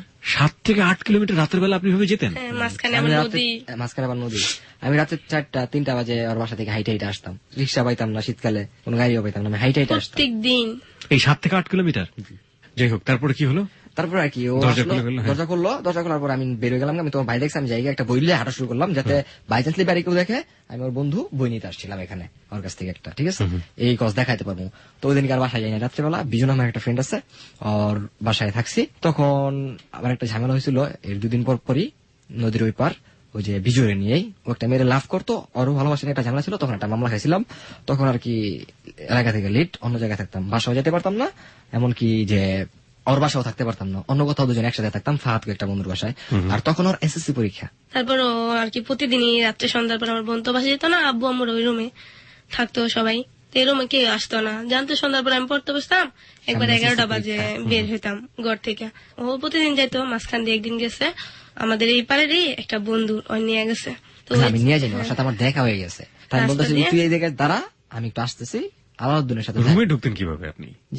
ওর গেটটা ঢুকে থেকে একদম রুম কি বাইরে থেকে গেট ছিল, একদম সরাসরি ঢোকা যেত? না, আর কি বাড়ি তো আর ঘর তো অনেক একেবারে বড় আমি না। আপনাকে বলি, তো একবার একটা গেট। ফার্স্টলি পরে ওদের বাড়ির মেন গেট, এরপরে ওর চাচির রুমের 2টা দরজা, এরপরে ওর দাদার রুমের একটা দরজা, এরপরে ওদের বাসার ভাড়াটিয়ারদের রুমের একটা দরজা, এরপরে ওর বাবা মা যে রুমে শোয় এবং ওর যে রুমে আমি যাইতাম, এই 2টা রুমের দরজা আবার মুখোমুখি, এমন একটা রিস্ক নিয়ে যেতাম। আর আমার দাদার Oh দরজা my সবসময় God! খোলা থাকতো। প্রত্যেকদিন দাদার চুপি মেরে দেখতাম, কিন্তু দাদা মার দেখতো না। পুরোপুরি কটার দিকে লাগানো আপনি ছিলেন? থাকতো। রাতের বেলা একদম 10টা-11টার দিকে? না, এটা মনে করেন ওর এসএসসি পরীক্ষার আগে। এসএসসি পরীক্ষার আগে যে মনে করেন যাইতাম আপনার সন্ধ্যার পর ওর বড় বোন পড়াতে যেত সন্ধ্যার আগে, অন্ধকার তো হয়ে গেছে, 9টার আগে চলে আসতো। আমি 9টার মধ্যে চলে আসা বের হয়ে আসতো। আর এসএসসি পরীক্ষা শেষ হয়েছে, ফুপির বাসায় পাঠিয়ে দিছে। মাঝখান দিয়ে তখন মাঝখান থেকে হ্যাঁ, মাঝখানে। হ্যাঁ, বলেন। তারপরে ওই যে ওর বন্ধুরা নিয়ে আসলো। আমি প্রতিদিন মেন গেটে একটা বই নিয়ে দাঁড়ায় থাকতাম। কিছু জিজ্ঞেস করতো যে বই আনতে দিতেছি কিংবা বই আনবো, এরকম করে দাঁড়ায় থাকতাম। তো আসছে, তো ওই ছেলেটা আবার ওই জায়গায় দাঁড়াইছিল, ও আবার আসছে, ঘরের ভিতর ঢুকছে। তো দরজা তো লাগানো, আমি বসে আছি, ও বসে আছে। তো ওই ছেলেটা ওরে ডাকতেছে যে এমন না। তো ও আবার দরজার পিছনে ছিল, আমি বলতেছি জুতা ঘরে নিয়ে আসছে। তো আমি বলতেছি সবসময় জুতা ঘরে নিয়ে আসে। হ্যাঁ, ঘরে নিয়ে আসছে, যাতে কেউ না দেখতে পারে যে ও তো চলে গেছে। কোন দিক দিয়ে চলে গেল, গেটের বাইরে তো আমি দাঁড়াই আছি কখন থেকে। তো বলতেছে কি চলে গেছে, আমি না চলে গেছে, দরজা আটকে দিছে। একটু পর আবার আসছে কয়েকটা ছেলে নিয়ে, ওরে নিয়ে এসছে। এমন না তো কোথাও যায় নাই, কোন দিক দিয়ে যাবো, তোমাদের তো চারপাশে তো আমাদের ওয়াল দেওয়া, কোন দিক দিয়ে যাবো, মেন গেট তো লাগানো, আমি তো মেন গেটের জায়গায় দাঁড়াই আছি। তো তারপর ও আর কিছু বলে না, ও বাইরে হয়ে চলে গেছে। পরে আমি চিন্তা ছেলেদের করলাম সাথে। যেভাবে চিল্লাচিল্লি করতেছে, এখন যদি মানুষ এসে পড়ে আমি বাইরে হয়ে যাই, ওর লগে যাওয়ার আমি বুঝবো। পরবর্তীতে আমি বাইর হই, বের হওয়ার পরে ডালডার মিলের মোড়, ওদের বাসার সাথেই একটা মোড়ের মধ্যে আমার 2টা চটকন আমার পোলাটা। পরবর্তীতে এটা নিয়ে একটা ঝামেলা হয়। পোলাটা কি ছিল? পোলাটা ছিল ওদের এলাকার। কিন্তু ওকে কেন মারলো? ওই যে আমার ঘরে আসছে, তো জানে না যে ও যে আমার পছন্দ করে, যে ওর সাথেই আসছে দেখা গেল, ঝামেলা টামেলা হইলো ওর সাথে। তো সকালবেলা আর কি যে ছেলেটার সাথে আসছে, ওর ছোট বোনেরই আবার আমার বড় বোন পড়ায়। তো বলতেছে যে আরিনাপু এমন তোমাদের ঘরে না রাত্রে একটা ছেলে গেছিল আনতেন। তো বলছে, তো আমার বোন আইসা আর আইগা মেগে তো আমার আম্মুরে ডাক দিছে। আর কি আমার আব্বু অনেক আগে দেখা আমার আব্বুরে কিছু বলে নেই, আমার দাদিরে ডাক দিছে। তো বলতেছে যে এমন করছে, তোমরা কি কিছু করবে না, তোমরা বাইরে থাকো, দেখো না এতগুলা রুম থাকতে মানুষ থাকতে এত মানুষ কিভাবে আয়। তারপরে আমার বোন অনেক মারধর করে, পেটে লাথি দেয়। তো আপনাকে এভাবে মারধর করে? হ্যাঁ, তো আমার সামনে এমন আছে যে পরীক্ষার 15 দিনে কয়দিন আছে, এমন মারছে যে আমি কয়েকদিন পর্যন্ত বমি করছে, বমির সাথে রক্ত বের হয়েছে, প্রচন্ড রকম মারছে আমার, আমি ভালো করে দাঁড়াইতেও পারতাম না। আমার বান্ধবী বলছে যে তোরা খারাপ বানাইছে, ওরা অনেক বকাধকা করছে। তো আমার বান্ধবী প্রতিদিনই আসতো, কিছু একটা বলতো বা ই করতো, আমার আয়সা বলতো, আর এত বকতো, তারপরও আসতো। তারপর এসএসসি পরীক্ষা দিতেছি, এর মধ্যে প্রতিদিনই পেছনে পেছনে যাইতো। ওকে, একটু শুনি, আপনি কখন শুনলেন যে ওকে মারছে বা এই ধরনের, তখন আপনার কি অবস্থা ছিল? এটা মানে আমি কি- শুনছি পরের দিন শোনার পরে কল দিছি, সারা রাত্র কল দিছি, রিসিভ করেনি। মোবাইল তো অল টাইম সাইলেন্স থাকতো, রিসিভ করতেছে না, ব্যাপারটা কি? আমার মন তো লাড়া দিলে সেখানে একটা সমস্যা হয়েছে। আবার আমি করছি কি ওপর ঝামেলা, ঠিক আছে? ওই যে আমি আমার 2টা চটকন মারছি, আমি 2-3টার মধ্যে চটকন মারছি, বেশি কিছু করিনি। কারণ আমার এই জায়গায় আসতে হইবই, আমি আজকে আরো বেশি করে মারবো, এরপর আমার আরো বেশি করে মারবো, এরপর বিরাট ঝামেলা হয়ে যাবো, সমস্যাটা হওয়ার ওর দিক বিবেচনা করে আমি আর বেশি কিছু করলাম না। পরবর্তীতে আর কি জানতে পারলাম যে এই ঘটনা। পরবর্তীতে আমি যে বললাম, তাহলে কি করবা, আমি তোমার না দেখে থাকতে পারতাম না। এখন যা একটা হয়েছিল দেখা, আর এখন তো এটা সম্ভব না। পরে বলছে, আমি বলতেছি তোমাদের বাসা সবাই ঘুমায় যায় কটা বাজে? বলে যে এই তো 11টা-12টার মধ্যে। আমি 12টার পরে তোমাদের বাসায় আসবো। তারপরও কন্টিনিউ প্রত্যেক দিন তারপর প্রত্যেকদিন 12টার পর এত কিছু হয়ে বাসা যাওয়ার যেতাম, পরও? 3টা-4টার দিকে বাসা বের হয়ে যেতাম গা। বা মাঝে মাঝে দেখা গেছে ওর বড় বোন বেড়াইতে গেছে গা, ওর রুমে চলে যেতাম 7টা-8টার দিকে। চাচির বাসায় ঘুমাইলে সুপারি গাছ ভাইয়া ছাদে উঠতাম, ছাদে টাকা কথা বলতাম। কোনো দুর্ঘটনা ঘটেনি এই সময়টার না, মধ্যে? এই সময় কোনো দুর্ঘটনা ঘটেনি। ওকে, মানুষ লাভ করে কেন, এত deeply love, how it is possible, I don't know. আসলে একটা কথা আছে না যে সাপের বিষ সেই বুঝবে যে একে সাপে দংশন করে। আমি আসলে সাপ দিয়ে উদাহরণ দিচ্ছি, ব্যাপারটা আসলে এরকম যে যাদের এক্সপিরিয়েন্স আছে তারাই বুঝবে যে আসলে ওদের ফিলিংসটা কেমন। আমার জায়গা থেকে কাঠখোট্টা মতো মানুষের পক্ষে this is not possible to understand how the love was for you guys. Okay, তারপর কি হলো? তারপর কিভাবে কন্টিনিউ চললো, এসএসসি পরীক্ষা আসলো। এসএসসি পরীক্ষার দিনও যেতাম আমি। এই গতকালকে পরীক্ষা, পরীক্ষার দিনও প্রত্যেক দিন আমি প্রত্যেক দিনে যেতাম। আর ওর পরীক্ষা কমন পড়তাম। আমি যে বলতাম যে বেশি পড়া লাগবো না, আর পরে কি করবা, তোমার পরীক্ষা শেষ হলে আমি বাগাই নিয়ে যাবো। পড়তাম না, ঠিক শুধু আছে। বই নিয়ে বসে থাকতাম। কেউ আসলে মুখটা লড়াইতাম, বই নিয়ে বসে থাকতাম। কানের মধ্যে মোবাইল থাকতো। আপনাদের টার্গেটও ছিল না বেশি পড়াশোনা করতে হবে, এরকম কোনো ব্যাপার স্যাপারও মাথায় কাজ করেনি? আমার কথা না, যদি কোনো আমার রকম অনেক এসএসসি কিছু ছিল। পরীক্ষাটা দিই। বাই দ্য ওয়ে, দুজনের মনের জায়গাটা থেকে একটু জিজ্ঞেস করতে চাই যে স্বপ্ন ছিল কোনো, যে ছোটবেলা থাকে না অনেকে স্বপ্ন বড় হয়ে ডাক্তার হবে, ইঞ্জিনিয়ার হবে, এরকম কোন স্বপ্ন কি ছোটবেলায় আপনাদের ফ্যামিলি থেকে আপনাকে বলে দেয়া বা আপনার নিজের জায়গাটা থেকে খুব শক্ত করে ধরা যায় আমাকে বড় হয়ে এটা হতে হবে, এরকম কোন এম ইন লাইফ ছিল? আমার ছোটবেলায় সবচেয়ে এখনো যে বাংলাদেশ জাতীয় দলের ক্রিকেটার হওয়া। ক্রিকেটার হওয়ার স্বপ্ন ছিল? আপনার কোন স্বপ্ন ছিল আপনার ফ্যামিলি থেকে বলতো বা এরকম? বড় বোন দেখতাম কলেজ যায়, তো আমি বলতাম যে আমার বড় বোনের মতো আমি একদিন কলেজ যাব, ভার্সিটিতে যাব, এই পড়াশোনা করবো, এছাড়া আমার কোনো স্বপ্ন ক্যারিয়ার ছিল নিয়ে না। কোনো স্বপ্ন ছিল না? না। নোট অন দ্যাট পয়েন্ট, প্রিয় শ্রোতা। ছেলেমেয়েরা বড় হচ্ছে, ছোটবেলাতেই তাদের মধ্যে যদি স্বপ্নের বীজটা বপন না করা হয় তাহলে ওরা কি করবে? ওরা তো পদে পদেই ভুল করবে, তাই না? যাই হোক, তারপর পরবর্তীতে ওর এসএসসি পরীক্ষা শেষ হইলো, রেজাল্ট দিল। তো এর মাঝে আরেকটা ঘটনা বলি, ও আবার রেজাল্টের আগে উপবৃত্তি পাইছে 1000 টাকা, 2100 টাকা পাইছিলাম। 2100 টাকা পাইছে। তো আপনি আমি 1100 টাকা কমাচ্ছেন কেন ভাই? এরপর আমি ফাইজলামি করে বলতেছি যে আমার বিরিয়ানি খাওয়াই দিব, আমারে খাওয়াইবো কিন্তু ও খাইবো না, ও বাসায় নিয়ে যাবো, আমার সাথে বসে খাইবো না। পরে যাই হোক, আমার কথা আমি ওর খেয়ে ছাড়মই। আমি একা একা খাইছি আর ওর জন্য পার্সেল নিয়ে লইছি, ওর টাকা দিয়ে।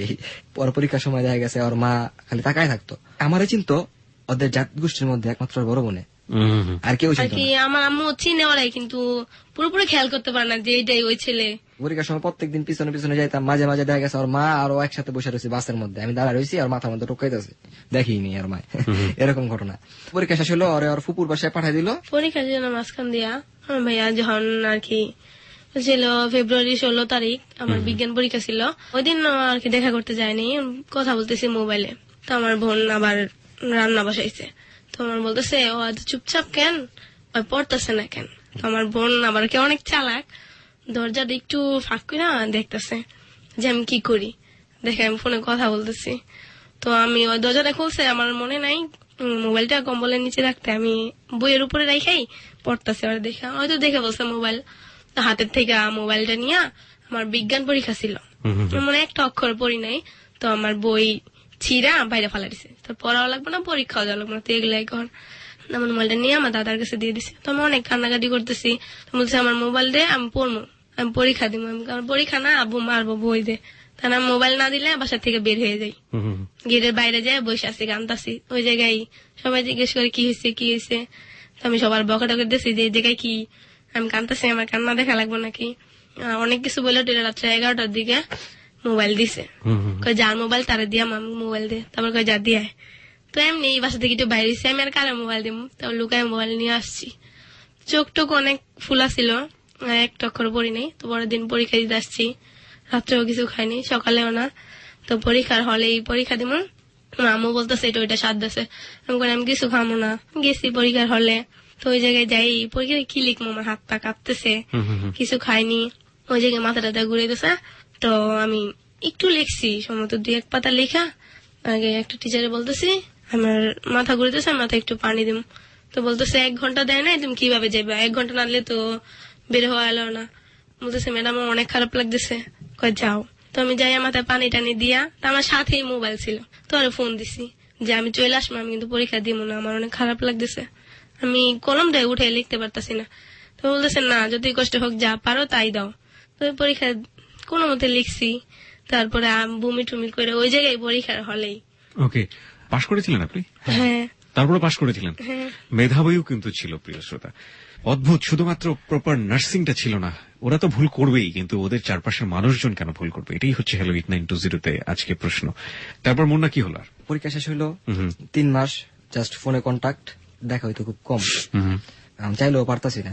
তারপরও মাঝে মাঝে স্কুলে আসতো। এখন ওর কথা হইলো, ওর বাসার কথা হলো যে আরে নদীর এপারে একটা ওদের এলাকায় একটা কলেজ আছে কদম রসুল, ওই জায়গায় ভর্তি করে আবার বড় বোনের কথা, কারণ ওই জায়গায় ভর্তি করলে আমি ওর সাথে রেগুলারলি যোগাযোগ করতে পারবো না। আমার বোন টোটালি আমার নদীর এই পার ভর্তি হতে দিব না। আমার কথা হলো যে যদি কলেজে ভর্তি হইতে হয় নদীর এবার পড়তে হইব, যত টাকা পয়সা লাগে আমি নেব, আমি ভর্তি করাবো, তোমার সমস্যা নাই। যদি ওই পার কলেজে ভর্তি হও, আমি তোমার সাথে জীবনে যোগাযোগ করবো না। এই নিয়ে মনে করেন ওর বাসা বিশাল ঝামেলা হয়, ওরে মারে। যেদিন ওর কলেজে ভর্তি করতে নিবো ওই দিনকে আমার কল দেয়, তুমি কই? কান্দা কান্দা আমি যে আমি 2 নম্বর বাস স্ট্যান্ডে আমাদের এলাকায়, বলতেছে তুমি চিত্তরঞ্জন ঘাটে আসো, আমি বাইরে থেকে বাইরে হয়ে গেছি গা, এখন আমার লই যাবা। এই জায়গায় যে আর কি অনেক করতেছে যে আমরা এই জায়গায় ভর্তি হইতে হইব ওর জন্য, তো অনেক বড় ঝগড়া টগড়া হয়েছে আমার জন্য। তো আমার আব্বু আমার প্রচন্ড আদর করতো, তো আমার আম্মু হয় কেউ রাজি না, আমার আম্মু একটু একটু জানতো। আমার আব্বু বলতেছে যত টাকা লাগে আমি দেবো, না থাকলে আমি কারো কাছ থেকে ধার নিয়ে দেবো, তুই যে কলেজে ইচ্ছা ওই কলেজে ভর্তি হবি। হ্যাঁ বলতেছে আচ্ছা। তারপরে আমার বোন তো দিবেন, আমার বোন প্রচুর রাগী। তারপরে আমার আম্মু অনেক অসুস্থ ছিল, বলতেছে আমার টাকা দাও আমি ভর্তি হইতে যাম। তো আমার ইচ্ছে আমি একা যাবো, ওর সাথে যাম। তো বলতেছে কি না এই তুমি কালকে যাইও, আজকে তো তোমার আম্মুর শরীর ভালো না, অনেক অসুস্থ, আমি আজকেই যাম। তো দেন ও আবার অনেক করতেছে, আমি বলতেছি মিথ্যা কথা বলছি যে আজকে ভর্তি লাস্ট ডেট, তোমরা কি বাংলা কথা বোঝো না? কথা বলছি। আমার আব্বু মনে হয় না কখন আমার গায়ে হাত তুলছে। তো ওই দিনই ফার্স্ট আলমারি খোলা ছিল, স্টিল আলমারি, ওই জায়গা থেকে টাকা বের করবো। তারপরে আমার আম্মু তো অনেক অসুস্থ, আমার আম্মু অনেকবার অজ্ঞান হয়ে গেছে, 2-3 বারের মতো। তো আমার আব্বু মাথায় পানি টানি দিয়ে ভালো করছে। তো আমি ওই আলমারির জায়গায় দাঁড়ায় আছি, আমি বলতেছি আমার টাকা দাও, বাংলা কথা বোঝো না, এই কথা বলছে। আমার আব্বু আমার ঠাস করে চট করে মারছে, ওই দিন একটা চর মারছে। আর কখনো আমার আব্বু আর কি আমার বুঝের হইতে আমার কোনোদিনও গায়ে টাচ করে নাই। তো আমি পইরা যাইয়া আলমারির ভিতরে আমার এই কান দিয়ে রক্ত বেরিয়ে গেছিল। তো আবার লাইনে ছিল, মোবাইল কথা ছিল, তো কানতেছে অনেক। তো মোবাইলে টাকা শেষ, আমি একলাই ফাইল টাইল নিয়ে মারছে যে কান্না টান্না করে বের হয়ে গেছি। তো একটা দোকানে যাইয়া মোবাইলে টাকা বইরা তারপর ওরা ফোন দিছি যে তুমি কই আসা, আমার নিয়ে যাও, না নিয়ে গেলাম তোমার সামনেই গাড়ির তলে বইরা মরে যাম, গাড়ির নিচে বইরা। তারপরেও আইসা ঘাটে আইসা অনেকটা বন্ধুরে নিয়ে তারপর নিয়ে যায়। প্রিয় শ্রোতা, আরেকটা বিরতি নিচ্ছি। তারপর ও তো বললো যে এরকম একটা অবস্থা, আপনি ওকে গিয়ে পিক করলেন, তারপর কি করলেন? তারপর ওরা নিয়ে গেলাম আমাদের 2 নম্বর লঞ্চ ঘাট, যেটা আমাদের নারায়ণগঞ্জের, ওখানে নিয়ে নদীর পাড় আরো বুঝালাম তুমি বাসায় যাও, আমি তোমার বিকালের মধ্যে নিয়ে যেতেছি। এলাকায় গেছি, 2 জন পাঠাইছি 2 জায়গায়, যেমনি হোক যত টাকা লাগে কাগজ ওগুলা উঠা। তো রাব্বি গিয়া কাগজপত্র উঠাইলো, প্রায় 2 ঘন্টা সময় লাগছে, ওর 8,000 টাকা লাগছে। মানে আপনি যে কাগজগুলো ছিঁড়ে ফেলেছিলেন, বিয়ের কাগজপত্র? ওকে। এরপরে আর কি আমি খালি বালুর মাঠে বই ফোন দিতেছি, ভাই আপনার ওই জায়গায় আসা যাইবো। সে হলো আমার বেস্ট ফ্রেন্ড, অন্তরের বড় ভাই নয়ন ভাই। নয়ন ভাইয়ের কাছে সর্বশেষ ফোন দিচ্ছে। আমি কি ভাই কারণ আপনি সবার শেষে, আপনি যদি ব্যবস্থা না করেন তাহলে মনে করেন আমার গিয়ে উঠতে হবে হোটেলে, কারণ আমি আজকে নাজিম ব্যাগে যামুগা। হ্যাঁ, একটা খালতো ভাই নাম্বার দিল, এই নাম্বারে যোগাযোগ করে গেলাম ব্রাহ্মণবাড়িয়া করে নিয়া। তো এর মধ্যে আমি বাসায় গেছি। বাসায় যখন বের হবো তখন বড় বোনের হাসপাতালে নিয়ে যেতেছে, যে আজকে ডেলিভারি, এটা আমি জানতাম না। যখন আমরা ভৈরব তখন আমার কাছে আমার বিয়ে ফোন দেয়, বাতি জ্বলছে। এই কথা শোনার পর আমার মাথা নষ্ট। পরবর্তীতে করছি কি, মোবাইলটা তখন আমি অফ করছি, অফ করে মোবাইলটা খুলছি রাত্রে 2টার বেলা। 2টা বেলা ফোনটা খুলতেই আমার এক ফ্রেন্ডের ফোন, ওই ফ্রেন্ডের কাছে গেছে ওর বড় বোনে, ওর বড় বোনে ওই ফ্রেন্ডের ফোন করাইছে আমি কই খবরটা নিতে। পরবর্তীতে আর কি আমি ফোন দিছি ওর বড় বোনের, ফোনটা বলতেছে আপা টেনশন করেন না, নাজদিন আমার সাথে আছে। ওর বড় বোন বলতেছে তুমি একটা আবার চিন্তা করলা না, ওর একটা বড় বোন আছে, হ্যান তেন আর কি। হ্যাঁ, দুঃখ বলতেছে, দুঃখ বলে কাঁদতেছে। আমি কি শোনেন, আপনি কেমন তোরা বড় বোন, আজকে আপনার ছোট বোন বাসা থেকে একটা ছেলের হাত ধরে গেছে গা, আপনার এটা নিয়ে কোনো আফসোস নেই। আপনার আফসোস হলো আপনার সামনে বিয়ে এসে কষ্ট হয়ে যাবো গা, আপনার ভবিষ্যৎ নিয়ে। আপনার ছোট বোনটা কেমন একটা বার জিজ্ঞাসেন, আপনার মারে আপনার বাবা মারছে, আপনি তো এটা একটা বার কথা বললেন না, এটাও তো একবার কাঁদলেন না, আপনি ডাহা হাই করতেছেন। ইচ্ছা মতো গেছে বড় বোনের মধ্যে। মোবাইলটা আবার বন্ধ করে ঘুমাইছি, ঘুমে থেকে উঠা ব্রাহ্মণবাড়িয়া ঘুরলাম টুরলাম, 2 দিন থাকলাম ওখানে। পরে আসলাম বাসা থেকে লোকজন আসার কথা ছিল, ওর বাসা থেকে লোকজন আসে নাই। এখন আমার বাসার কথা হইলো যে ওর বাসা থেকে যেহেতু লোকজন আসে নাই, আমি কথাবার্তা ছাড়া তোরও থাকতে দিতাম না, ওর তো আর আগে না, কই থাকবি থাকগা। পরে আমি পাগলা ফোন দিলাম, পাগলা এক ফ্রেন্ড আছে, পরে পাগলা ওই ফ্রেন্ডের ওখানে গিয়ে থাকলাম। পরবর্তীতে এরপর দুপুর বেলা আসলাম, এসে দেখি তারা সবকিছু আগেই মীমাংসা করে লেছে। আমি কিছু যদি নেয় যাইবা, কিন্তু একটা কথা মনে রেখো, যদি ঘুরে যাও গা তাহলে মনে করো আমার 20 খেয়ে মরে যাবো গা। পরে আর কি ওরা নিয়ে গেল। এরপরে শুক্রবারে আমাদের বাসা থেকে লোকজন গেল। পরে শুক্রবার 20 জুলাই মেয়ে নিয়ে আসবে। আমার বাবা আমার 19 জুলাই বলে যে আমি মেয়ে আনতে যাবো না বৃহস্পতিবারে। ও যে আত্মহত্যা করবে এটা আমি ভালো করে জানি। যদি আমি যদি আগামীকাল করে আনতে না যাই, এক কথা দুই কথা বাবার লগে আমার অনেক ঝগড়া হয়ে গেছে। এক পর্যায়ে নিজের আমি কন্ট্রোল করতে না পারে কি বলবো, কি করবো আর না, আমি আমার মোবাইলটা ঢিলা মারছি গ্লাসেতে লাগা তার শরীরে লাগছে। জিততে বাড়ি থেকে বেরিয়ে গেছি। ওদিনকে রাত্রে এক বড় বাইরনে ছিলাম।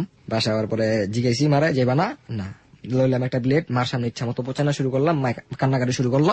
পরে মায়ের ডরে টাকা পয়সা দিল, তুই মার্কেটিং করে তুই একলা গিয়ে লয়ে গা। পরে আর কি আমি আমার এক ফুফাতো বোনের ফোন দিলাম, ফুফাতো বোনের নিয়ে গেলাম চিটাগাং রোড। বন্ধু বান্ধব ফোন দা গেছি, তোরা সব রেডিও গেলাম। আমাদের বাসায় তো কোনো অনুষ্ঠান করে না, আমাদের বাসায় বড় করে অনুষ্ঠান করছে, হলুদ হয়েছে তো অনেক মানুষ দাওয়াত করছিল। এর আগে আবার যে জানতে পারছে যে সকালবেলা যে ওর বাসা থেকে যে মানুষ আসার কথা, কেউ আসবে না মেয়ে নিতে। তো আমার আব্বুর তো মাথা নষ্ট। আমার আব্বুকে এখন আমি কি করবো, এতগুলা মানুষ মেহমান, মানুষ তো জানতে চাইবো যে মেয়ের বিয়া, মেয়ের তো কেউ নিতে আসে নাই। তো এগুলা নিয়ে অনেক ঝামলা টামলা শহরে অনেকক্ষণ সবাই ফোন টোন দিছে। পরবর্তীতে বাসায় এসে গোসল করলাম, মারে সালামটা করলাম, বড় বোনরে সালাম করলাম। বাসায় বাবা ছিল না, ছোট বোনরে হাতলাম, ছোট বোনে যাবো না, আমি একলাই বাসা থেকে বেরিয়ে গেছি। কারণ আমার যাইতে হবো, আমার কোনো ওয়ে নেই। আমার মাথায় এটা খেলছে যে আমি 2 দিন পর হইলে আমি আমার ফ্যামিলিকে ফিরা পাবো। তো যদি আমি আজকে হারাই ফেলাই, আমি কিন্তু আর সারা জীবনও পাবো না। পরবর্তীতে আর কি ঝামেলা করলো বাবা অনেক। পরবর্তীতে ফিরা কাবিন করাইবো, তো লাখে তো 1250 টাকা কাজে দিতে হয়, হাসিল যেটা ফরজ। আমি তখন ওই জায়গায় বললাম যে আচ্ছা আপনারা কাবিন কত করবেন? 5 লাখ টাকা। আমি কি আমার কাছে তো হাসিলের টাকা নাই, হাসিল যা লাগে এটা আমরা দেখবো। 3 লাখ টাকা কাবিন দেওয়া, আবার মেয়ে নিয়ে আসি। ফুয়াতো বোনের বাসা থাকলাম 2 দিন, উকিল বাপের বাসায় ঘর ভাড়া ঠিক করলাম। 1 মাস বয়ে বয়ে খেলাম। রমজান মাস কোনো জায়গায় কোনো চাকরি টাকরি নেই, কোনো জায়গায় চাকরি পাই না। জাস্ট জিজ্ঞাসা করে অভিজ্ঞতা নাই, তাহলে চাকরিও নেই। পরবর্তী বাধ্য হইয়া এখন তো আমার কাছে টাকা শেষ হয়ে যেতেছে, আমি দেখতেছি। পরে করলাম কি, খালি 2টা বন্ধু জানে, হাসান আর রাব্বি জানে আমি গাড়িতে হেল্পারি করি। গাড়ির একটা মালিকে দেখে তোমারে তো হেল্পারের মতো লাগে না, তুমি এই কাম করো কে? কোন রুটে হেল্পারি করতেন? নারায়ণগঞ্জ টু ঢাকা আমি এটা জিদ্দে করছি আমার বাবারা দেখানোর লিগা। স্ট্যান্ডে যখন গাড়িটা দেখবো সবাই আমার দেখলে চিনবো, তখন আমার বাবারা জিগাইবো যে তোমার পোলাই দিয়ে গাড়িতে হেল্পারি করে। আমি একমাত্র আমার বাবারা দেখানোর লিগে আমি এটা করছি। ওখানে আমার সুপারভাইজারিতে চান্স দিল। সুপারভাইজারি করলাম 2 মাস করার পরে আমি একটা অ্যাক্সিডেন্ট করলাম, গাড়ি থেকে পড়ে যাওয়ার পরে মনে করেন পা ব্যথা পাই। 1 মাস পুরা বসা, চাকরিটাও গেল গা। বাবা যখন জানলো ওই ব্যাপারটা আপনি হেল্পারি করছেন, কিছু বলেনি? না, তো আমার মা, আমি যে মনে করেন দীর্ঘ 9 মাস বাড়ির বাইরে ছিলাম, আমার মা যখন যা পারছে চাল ডাল যখন যা পারছে দিছে। আমি যদি মনে করেন যে দীর্ঘ 9 মাসে যদি আমি চোখ দেখার জন্য পানি ভাড়া থেকে একমাত্র আমার মার জন্য। তখনও কই ছিল ওই দেখছে, একসাথেই ছিলাম। ওই দেখছে আমি একটা গান মা গানটা শুনছি আর বিচার আমার চোখ দেখা কখনো পানি ভাড়া না কিন্তু। ওকে, ঠিক আছে। পরে মনে করেন আর কি এই যে মার জন্য খুব খারাপ লাগতো। একটা মাত্র ভাগিনা, প্রথম ভাগিনা, আমি ভাগিনার কোলে নিছি 3 মাস পরে বাসায় গিয়া। 3 মাস আমি বাসায় পাড়াই দেয়নি জিততে। অ্যাকচুয়ালি মা আমার জন্য অনেক আজকেও কান্না করছে। মা সকালে আজকেও আমার মা আমার জন্য কান্না করছে। একমাত্র আমি রাত্রে বাসায় যাই না, টেনশনে ফোন রিসিভ করি নাই। কিন্তু কেন মা 1 দিন 2 দিন 3 দিন সবসময় তো দিতে পারে না। আর তাছাড়া আমার জায়গায় ঋণগুলা, আমার তো ঋণগুলা দিতে হইব। পরবর্তীতে এসব চিন্তা ভাবনা করে নামলাম ইয়াবা ব্যবসায়। ইয়াবা ব্যবসায় আপনি নামলেন? ইয়াবা ব্যবসায় এক বড় ভাইয়ের আন্ডারে নামলাম। বড় ভাইয়ের আন্ডারে এলাকায় করলাম কিছুদিন, করে আর কি একটু সমস্যা ছিল। পরবর্তীতে বড় ভাইটা পাঠাইছে ঢাকা। টানা 13 রোজা থেকে এদের পর 3 দিন পর্যন্ত আমি একটা সেকেন্ডের জন্য ঘুমাই নেই। 24 ঘন্টা মনে করেন আমি খালি ইয়াবা দিছি। আমি যে মনে করেন সাইসলাম মোড়, ধানমন্ডি, কলাবাগান, জিগাতলা, শ্যামলী, নিউ মার্কেট, আজিমপুর, বসুন্ধরা সিটিতে আমি ডেলি দিতাম 5000 পিস গুড়ি। খিলক্ষেত দিয়ে দিতাম সপ্তাহে একদিন 20,000। বড় ভাইয়ের আন্ডারে, বড় ভাই খালি কই তো এনে দিয়ে আমি খালি দিয়ে দিতাম গিয়া। এই যে বড় ভাইটার কাছে গেলাম না, উনি আমার পুরো এডিক্টেড বানাই দিল। একটু থামাচ্ছি আপনাকে। তাজরিন, আপনি এটা জানতেন যে ওই কাজটা করতেছেন? না, আপনি জানতেন না? কত পুরান নিখোঁজ। বাসায় জানতো যে আমি ঢাকা রমজানের 1 সপ্তাহ থেকে আসতেছি বলে সকালে গেছে, এখন আসে না, সন্ধ্যা হয়ে গেছে। আমি ফোন দিতেছি, তুমি কোথায়, তুমি কাজে যাবা? হ্যাঁ আমি আসতেছি। এই ওর সাথে কথা আর কোনো না। তারপরে পুরো রমজানের আপনি এটা কাজটা করলেন বেসিক্যালি আপনার টাকার দরকার ছিল, তাই তো? হ্যাঁ। তারপর একটু শুনি ওর কাছ থেকে। হ্যাঁ, আপনার কি ইসলাম খিলক্ষেত, আমার খিলক্ষেত একটা বন্ধু ছিল, ওর সাথে ডিল করে আমি আসে বললাম। ওই যে এই ডিলটা শুধু আমি করছিলাম, প্রতি সপ্তাহে গিয়া 20,000 পিস গুড়ি দিতাম। এই ডিলটা শুধু আমি একলা করছিলাম, আমি নিজে থেকে বড় ভাই হইয়া। কিন্তু আমি কোনো টাকা পয়সা রাখতাম না। দেখা গেছে যে বড় ভাইটা আমার ডেইলি আমার 2 পকেটে 2 লক্ষ টাকা। দরা খাবি না তো, দরা খাওয়ার কোনো স্কোপ নাই। তারপরও যদি দরা খায় যাস নগদ 2 লাখ টাকা জায়গায় খারে দিয়ে দিবি, কারণ হ্যাঁ 2 লাখ টাকা আসে 2 ঘন্টার মধ্যে। আর আমার যে এলাকার বড় ভাইটা পাঠাইছে তার হলো খুব ঘনিষ্ঠ বন্ধু, আমারও যথেষ্ট পরিমাণ বিশ্বাস করছে। তাছাড়া মনে করেন দেখা গেছে যে ডেইলি মনে করেন আমারে ইয়াবা খাইতে দিত 50 পিস। আমি 13 রমজান থেকে 27 রমজান পর্যন্ত যদি নাও খাইয়া থাকি প্রায় 1500 থেকে 2000 পিস গুটি খাইছি। আমার পুরো এডিক্টেড বানাই দিছে ভাইটাই। তার সাথে যাওয়ার সময় গেছি যখন আমার মোবাইলটা নিয়েছে, মোবাইলটা নিয়ে খালি মনে করেন বাসার নাম্বার মুখস্থ আছে না, হ্যাঁ তোরে তোর সামেলে শেষ, নাম্বার গুলা সব ডিলিট করে দিল, মোবাইলটা আমার হাতে ধরাই দিল। একটা মোবাইল দিল, এই মোবাইলটা শুধু আমার লয়ে কন্ট্যাক্ট করবা, আমার কাছে কল দিবা, আগে একটা মিস কল দিবা, মিস কল দেওয়ার পরে আমার কল দিবা। যদি মিস কল ছাড়া যদি কোনো কল হয় বুঝবো যে আমি সমস্যা হয়েছে। এই যে হলো ও ফোন দিত, আমি বলতাম যে আমি খিলকেট এক দোকানে চাকরি করতেছি। ফোন দিলে আমি খালি যে ওর সাথে কথা বলতাম, আর কারোর সাথে কথা বলতাম না, নাজিনের সাথে আর মার সাথে একটু কথা বলতাম। এই তো 27 রমজান আসলো, অনেকদিন ধরে তো বাইরে বাসা টাসা যাস না, তাহলে এক কাজ কর, 15,000 টাকা নিয়ে যা, 100 পিস R7 আর 100 পিস WI লয়ে যা, এই 200 পিস ইয়াবা বেচ, আর 15,000 টাকা জানার সময় মার্কেটিং করে লয়ে যাইস। আর বেচা তুই 1 সপ্তাহ চল, 1 সপ্তাহ আমি অফ রাখমু, তোর বাবির লয়ে যামু কক্সবাজার, আইয়া এরপরে তোর আবার শুরু করমু, তখন তুই আইস। আমি করছি মার্কেটিং করতে, যেমন নিউ মার্কেট ওভারব্রিজটার উপরে বসছি, রাস্তার এপার থেকে যে ফুট ওভারব্রিজটা উপরে বসছি, 2:30 বাজে রাত্রেবেলা, মানে কি করবো আর ভিতরে মারাত্মক রকম গরম।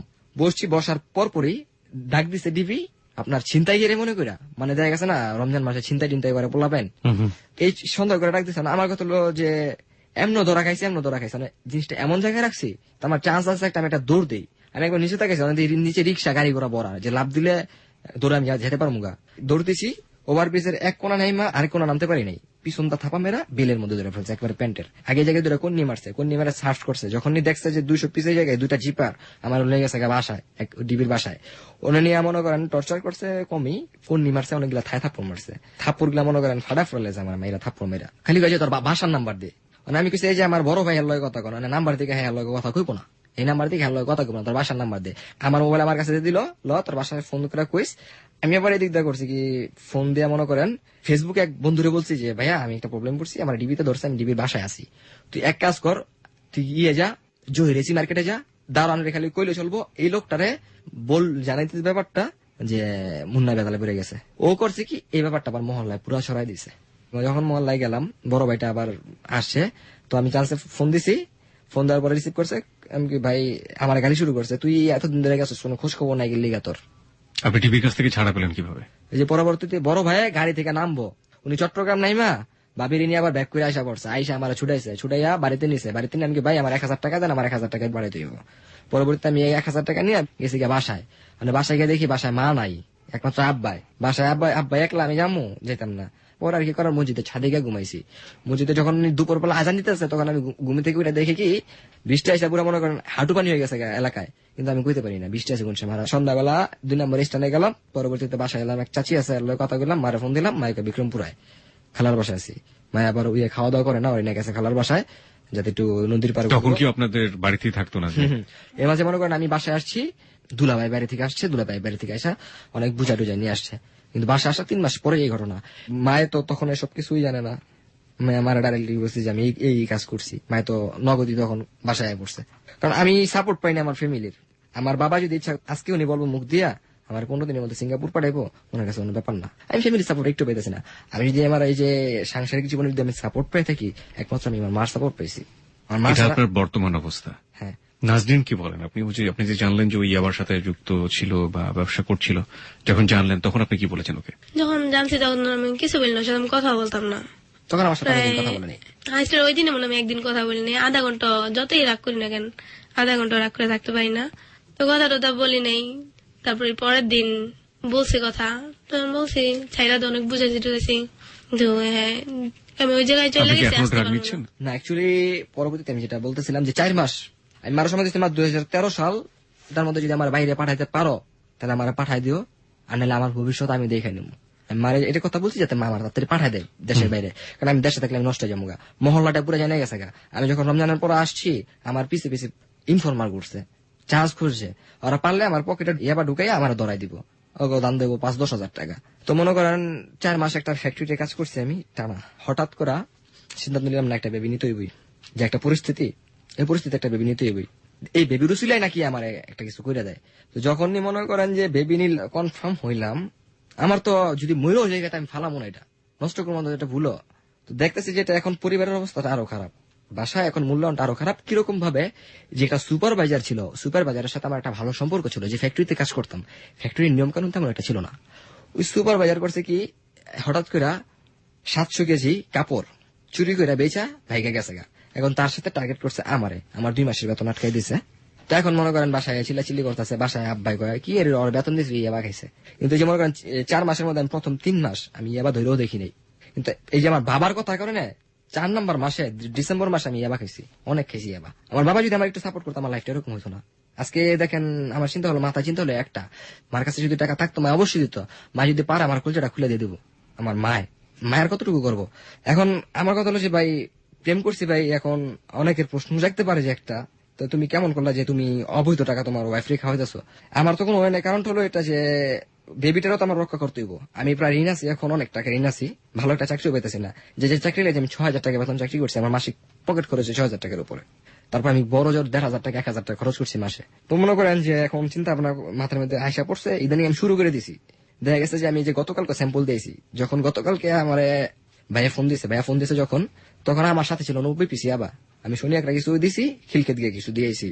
শনি একটা কনফার্ম হয়েছে, এখন খিলক্ষেতটা কনফার্ম হইলে তো আমি নিয়োগ করছি যে যখন যদি নিয়োগ করছি যাতে হ্যালো 892 আসার আগে আমি আজকে সারাদিন ধরে দেখে নিয়ে আবা। আজকে যদি আমি ইচ্ছা করতাম 7 থেকে 800 পিসি আবার বেচতে পারতাম। কারণ মধুকর এলাকাটা, আমাদের এলাকার পাশের এলাকার মধুকর এলাকার মধ্যে কারো কাছে ইয়াবা নাই, একমাত্র আমি এনে দিতে পারবো ইয়াবা।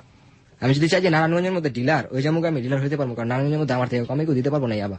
একটা মাস যে জায়গায় আমি থাকছি, একটা মাস ঢাকা শহরটা বলতে গেলে হ্যারোয় আমি পুরাটা চালাইছি। নিউ মার্কেট, তারপরে আজিমপুর, ধানমন্ডি, কলাবাগান, সায়েন্স ল্যাব মোড়, সুকন্যা টাওয়ার তো চিনছেনি, সায়েন্স ল্যাব মোড়ের মধ্যে সুকন্যা টাওয়ারে দিতাম আমি ডেলি 7 থেকে 8,000 পিস গুডি। কারা নেয়, কারা খায় এগুলা? আমি দিই পাইকারি। আপনি পাইকারি দেন, আপনি খুচরা বিক্রি করেন না। ঠিক আছে, আপনি এখন এই ব্যবসার সঙ্গে আছেন। আমি ইন জেনারেল একটা গ্রাফ তৈরি করতে চাই। রাইট নাও আপনার ইয়াবা ডিলিং করেই এটা চলে, এবং এখান থেকে আপনার যে রোজগারটা হয় সেটা দিয়ে আপনার ফ্যামিলি চলে, এবং এই রোজগার দিয়ে আপনার সন্তান আসতেছে দুনিয়া। না, এখন মনে করেন আমি এখন আসতাম নয়, তারপর আমি আসতাম নয়, আমি দরকার পড়লে আবার গাড়িতে হেল্পারি করতাম। কিন্তু যে টাকা পয়সা যে পাইতো, আমার 2-3টা বন্ধু বান্ধব বাদ দিয়া সবাই টাকা পয়সা চাইতেছে। এখন দেখা যায় সামনে আমার না হলে তো অনেক টাকা লাগবে। যে এসব যে করে এসবের টাকা কোনো সংসার 1 টাকাও দেয় না। আমি আমার ঋণ ক্লিয়ার করতেছি, এইসবের টাকা আমি কাউকেই না। সংসার দিতেছি। মানে আপনাকেও দেয় না এই না, টাকাগুলো? আমাকেও 2টা টাকা যে তুমি একটা চকলেট নিয়ে খাও, আমি এইসব টাকা দিয়ে আর কিছু খাওয়াই কখনোই না। না। মানে বাধ্য হয়ে আপনি শুধুমাত্র মানুষের ঋণগুলা দেওয়ার মানুষের জন্য, ঋণগুলো করার জন্য আপনি মানুষ যাচ্ছেন। তার আপনি যে টাকা নিজে পায়। ইয়াবা নেন, আপনি জানেন এটা শরীরের জন্য কতটা ক্ষতিকর। অবশ্যই, কারণ আমি আমার লাইফের সর্বশ্রেষ্ঠ ঘটনা হলো চয়নবার গল্পটা, এটা আমি জীবনে বলতাম না। সো আপনি তো জয়নের গল্পটা এখানে শুনেছেন হ্যালো 8920-তে। আপনাকে আমি কি সাজেশন দিব? আমি তো নিজেই সবকিছু লটপালট করে ফেলছি আপনার গল্পটা শোনার পরে। আমি আপনার কাছ থেকে শুনতে চাই যে আপনি কি মনে করেন আপনার মতো করে আরেকটা মানুষ আরেকটা সোসাইটিতে একইভাবে একটা মেয়ের প্রেমে পড়লে একইভাবে এই ভুলগুলো, আমি ঠিক জানেন আপনার জায়গাতে আপনি এটা ভুল মনে করেন কিনা, এই জিনিসগুলো করলে আপনি নৈতিকভাবে তাকে সাপোর্ট করবেন? আপনি যদি শ্রোতা হয়ে গল্পটা শুনতেন, আপনার জায়গা থেকে কি বলার ছিল? এখন আমি যদি শ্রোতা হই তাহলে এই জায়গায় বলবো যে হ্যাঁ, আমি যেটা করছি আমার কাজটা ভুল হয় নাই, আমার কাজটা সঠিক হয়েছে, কিন্তু আমার বয়সটা ভুল হয়েছে। আমি যদি আর 2টা বছর পরে করতাম তার মধ্যে না, আপনি যে বয়সে বিয়ে করেছেন আপনার তো একটা ক্যারিয়ার হওয়ার কথা ছিল। ইনফ্যাক্ট আপনি একটা পেশা নিয়ে তারপরে সাধারণভাবে যেভাবে বিয়ে হয় সেটা তো হওয়া উচিত ছিল, কিন্তু আপনি ধুমধাম করে যেভাবেই পারেন হঠাৎ করে ফেললেন, এইভাবেই ক্রেজি হয়ে গেলেন, এভাবেই করলেন। এখানে আপনার ভুলের জায়গাটা আছে কি, নাকি আপনার ফ্যামিলি, নাকি আপনি বাধ্য হয়েছেন? আমি এই জিনিসটা একটু জানতে চাচ্ছি আপনার কাছ থেকে। পরিস্থিতি আমাকে বাধ্য করছে। আজকে যদি আমি স্কুলের যে ব্যাপারটা, তারা যদি ব্যাপারটা আমার সংশোধন করার একটা চান্স দিত, তারা আমার আর ভাই আমি একটা কথা বলতে চাই, ওর এই সম্পূর্ণ এই যে এই জায়গায় সে যে দাঁড়াইছে আজকে পরিস্থিতিটা সব বেশিরভাগ একটাই ওর বাবার। সত্যি কথা যেটা, ওর বাবার কারণে আজকে এই পরিস্থিতি এসে দাঁড়াইছে। আপনি এখনো তো আপনার শ্বশুরের বাড়িতেই থাকেন। এই যে হ্যালো 8920-তে যদি শুনে এই ঘটনাটা। হ্যাঁ শুনো, আমি আজকে একটা কথা বলি, আমি 1 তারিখে বাসা থেকে বের হয়ে যেতেছি। আমার একটা কথা মাঝখান দাঁড়িয়েছে যে আমরা দীর্ঘ 9 মাস আর কি বাড়ির বাইরে ছিলাম, ভাড়া ছিলাম। তো ওই দিনগুলো তো আমাদের অনেক কষ্ট করে আসছে। ওই দিনগুলোর মতো সুখে আমি আমার সারা জীবন মানুষের খাবার চোখে, দাবারের কষ্ট হতো। হ্যাঁ মানুষের চোখে অনেক কষ্ট ছিল। নিজের বিছানা ছিল না, অন্য মানুষের বিছানায় আইনা শুইতাম, কি বলবো বলার মতো না। কিন্তু ওই দিনগুলাই আমাদের মাঝে অনেক সুখের ছিল। আপনি বললেন যে আপনার এক সন্তান আসছে, অনাগত সন্তান। ওর বয়স কত এখন? মানে বয়স বলতে 3 মাস running। 3 মাস রানিং। আপনারা সবকিছু মিলিয়ে এই 3 জন মানুষ এখন 3 জন মানুষ, মানে একজনের এখনো দুনিয়াতে আসেনি এবং আপনারা 2 জন, এই 3 জন মানুষ আপনাদের ভবিষ্যৎ আপনি দেখতে পান? আপনি তো ভবিষ্যৎটাকে দেখবেন, আপনি দেখতে পান? এখন আমার এখানে আমি সর্বপ্রথম বলি, মানুষ কিন্তু মানুষের স্বার্থ ছাড়া এক পা গায় না। আমি এখানে আসছি আমার একটা স্বার্থের জন্য। আমার দৃষ্টিকোণ থেকে সেই স্বার্থটা হলো আজকের এই গল্পটা লাখ লাখ শ্রোতা শুনতেছে, আমি লাখ লাখ শ্রোতার কাছে দোয়া চাই, আপনারা একটু দোয়া করেন আমার জন্য, যাতে আমি পথটা থেকে সইরা আসতে পারি। লাখ লাখ মানুষ থেকে তো আল্লাহ তাআলা একজনেরও তো কবুল করবো। কারণ আমি যদি আজকে আমি যদি চাই যে আমি নারায়ণগঞ্জের ইয়াবার ডিলার হয়ে যাবো, আমি পারবো, কিন্তু দেখা গেছে 2 দিন পর আমার সন্তানের দিকে আঙুল দা বলবো যে তোর বাবা ইয়াবার ডিলার, তখন আমার সন্তান আমার যে প্রশ্ন করলে আমি উত্তর দিতে পারবো? পারতাম না। তো আমি এটা থেকে সরে আসতে চাইতেছি। তাই আমার এই জায়গায় আসতে হইতো নইলো, আমার এরকম অবস্থাটা হইতো নইলো, সর্বপ্রথমে বর্তমান যে সমাজ ব্যবস্থাকে আমি সবার আগে দোষারোপ করব, এবং ফ্যামিলির যে গাইডটা, স্কুলের নিয়ম কানুন, আমার পারতো, তারা একটা চান্স দিতে পারতো, তারা একটা চান্স দিয়ে দেখতো আমি কি করি। যদি আমি আবার গাফলতি করতাম, আমার চেয়ে বড় শাস্তি দিত। আমার চান্স দেয় নাই। আমি আবার একটা স্কুলে ভর্তি হয়েছি, সেখানে একটা স্যার যদি বলে বিশ্বপ্রেমিক পড়া বল ছেলে মেয়েদের সামনে, তখন একটা ছেলের কি, একটা স্টুডেন্টের কি ইচ্ছা থাকে পড়াশোনা করার? আমার দেখলে মানুষ হায় হায় করে, কিন্তু তুই তো একটা গোল্ডেন পেতি, জিপিএ 5 পেতি, তোর এই অবস্থা গেলি। তখন আমার কাছে খারাপ লাগে না? অবশ্যই খারাপ লাগে। এটা কেন? একমাত্র বর্তমান যুগের সমাজ ব্যবস্থার কারণে। আমি বর্তমান সমাজকে অনেক ঘৃণা করি, সত্যি কথা। মাঝে মাঝে আমি সবচেয়ে বেশি শুনি, হে সমাজ আমি চাই না তোমার আশ্রয়, একটা গান আমি খুব শুনি, সমাজের আশ্রয় আমি চাই না। আল্লাহ তাআলা আমার একটু আশ্রয় দিলে ওইটা নিয়ে থাকবো, সমস্যা নাই। কিন্তু আপনাদের কাছে দোয়া চাই আমি। আর যারা নেক্সট জেনারেশন, যারা, আমি বলতেছি যে আমি ভুল করছি, অবশ্যই ভুল করছি। দুটোই হয়তো বা 2টা বছর পর করতাম, আমার এই অবস্থা দাঁড়াতে হতো না। আর গার্জিয়ানদের যেটা বলবো আমি, আপনারা আপনাদের সন্তানের ভালো চাইতে গিয়ে অনেক সময় খারাপ করে ফেলেন। যেমন আমার দিক থেকে আমি বুঝি, আমার বাবা মা চাইছিল না যে আমি ওরা বিয়ে করি, কিন্তু আমি ওরা ছাড়া আর কোনো মেয়েদের সুখী হতে পারবো না। তো এরকম যদি আপনার সন্তানের জায়গায় যদি আমি হইতাম, আমার বলে এটাই ঘটতো। তো সন্তানের সাথে একটু বন্ধুত্বপূর্ণ যদি সম্পর্ক করতে পারে, বিশেষ করে বাবা মা তো সবসময় আছেই, আমি বলবো যে বাবা আপনারা একটু সন্তানের সাথে বন্ধুত্বপূর্ণ সম্পর্ক করেন, যাতে সন্তানেরও মঙ্গল হবে, আপনারও মান সম্মানটা বাড়বে, কমবে না। আজকে আমি ইয়াবা ব্যবসায়ী, আমার বাবার কিন্তু মান সম্মানটা কমছে, অনেক কমছে। মানুষ হয়তো বা সরাসরি কেউ বলতে সাহস পায় না, পিছনে ঠিকই বলে, মান সম্মানটা কমছে না। আর একটা কথা না বললেই নয়, ভালোবাসো, যাকে ভালোবাসো তাকে যে পেতে হবে, এটা আমি এখন বুঝতেছি। এখন আমি ভালোবাসার পরে কারো গায়ে হাত দিই নেই, আমি ভালোবাসার কিন্তু মর্যাদা রাখতে পারি নাই। আমি ভালোবাসার বিয়ে করছি, ভালোবাসা সুখী হয়েছি, অনেক সুখী হয়েছে, আমার থেকে সুখী আর কেউ দুনিয়াতে নাই। আমি যেমন একজন পারিবারিক ভাবে যে মানুষটা বিয়ে শাদী করছে তাদের থেকে অনেক সুখী আছি। কারণ শত কষ্ট থাকলে ওর চেহারাটা দেখলে, রাত্রে যখন বাসায় যাই, 2 দিন পরে যখন বাসায় যাই, চেহারাটা দেখলে একটু গুমরা মুখ করে থাকে। আমার সামনে 2 দিন পরে আসছে, 2 দিন একটু বড় জোর 5 মিনিট আমার সাথে গুমরা মুখ করে থাকতে পারে। ওই বড় জোর আমার সাথে 5টা মিনিটের বেশি পারে না রাগ করে থাকতে। ঠিক আছে, যখন জড়াই ধরি ওর রাগ শেষ। আজকে যদি আমার বাবা একটা বিয়ে করাই দিত আমার এই জায়গায়, আমি কি পারতাম এরকম একটা মেয়ে পাইতে? জীবনও পাইতাম না। আমি সবসময় আমার বাবার একটা কথা বলছি, এবং পৃথিবীর সকল বাবার একটা কথা বলি, ছেলে মেয়ে খারাপ হওয়ার সর্বপ্রথম কারণ যদি হয়, এটাই বাবা মার অতি শাসন অথবা বাবা মা শাসন না করা। প্রিয় শ্রোতা, আমি এই জায়গা থেকে 2টো জিনিস একটু যোগ করতে চাই। আমি কাউকেই দোষারোপ করতে চাই না, কে দোষী কে দোষী না। সিচুয়েশন ইজ, ও যেদিকে যাচ্ছে সেদিকে একটা অনিশ্চিত ভবিষ্যৎ, শুধুমাত্র একার না, ওর স্ত্রীর, ওর অনাগত সন্তানের। বাবার হয়তো অনেক কিছু বলার আছে, বাবার জায়গাটা থেকে অনেক বড় বড় অভিযোগ থাকতে পারে সন্তানের প্রতি, কিন্তু সম্পর্কটা কিন্তু বাবা এবং সন্তানের, এবং সেই জায়গাটিতে কে লস হবে কে লাভবান হবে সেই ইকুয়েশনটা থাকে না। বাবা যদি উচ্চমানের হন, সন্তান যেমন প্রাউড ফিল করেন বাবাকে নিয়ে, সন্তান যখন অধপতনে চলে যায় বাবারও মুখ নিচু হন। আমরা কাউকে দোষারোপ করতে চাই না, আমি শুধু কিছু প্রশ্ন করতে চাই। এই ছেলেটি তো অনেক ব্রিলিয়ান্ট ছিল, এবং এই ছেলেটির ভবিষ্যৎ আজকে কেন এরকম হলো? সেই প্রশ্নগুলোকে সামনে রেখে আপনি একটু চিন্তা করবেন কি, যে আপনার যে সন্তানটি আপনার ঘরের মধ্যে বড় হচ্ছে, সে কি অতি আদরে নষ্ট হয়ে যাচ্ছে, নাকি অতি শাসনে এরকম নষ্ট হয়ে যাচ্ছে? তার ক্ষেত্রে যে ব্যালেন্সিং ভূমিকাটা, যে ফ্রেন্ডশিপের ভূমিকাটা, সেটা আপনি রাখতে পেরেছেন কি? বা আপনার যে পাশের যে ছেলেটির সাথে অন্যায় আচরণটি হচ্ছে, কিশোর বয়সের ছেলেটি, তার প্রতি যে অন্যায় আচরণটি হচ্ছে, সেটার ব্যাপারে আপনি প্রতিবাদ করেছেন কি? সুন্দর করে বুঝিয়েছেন কি?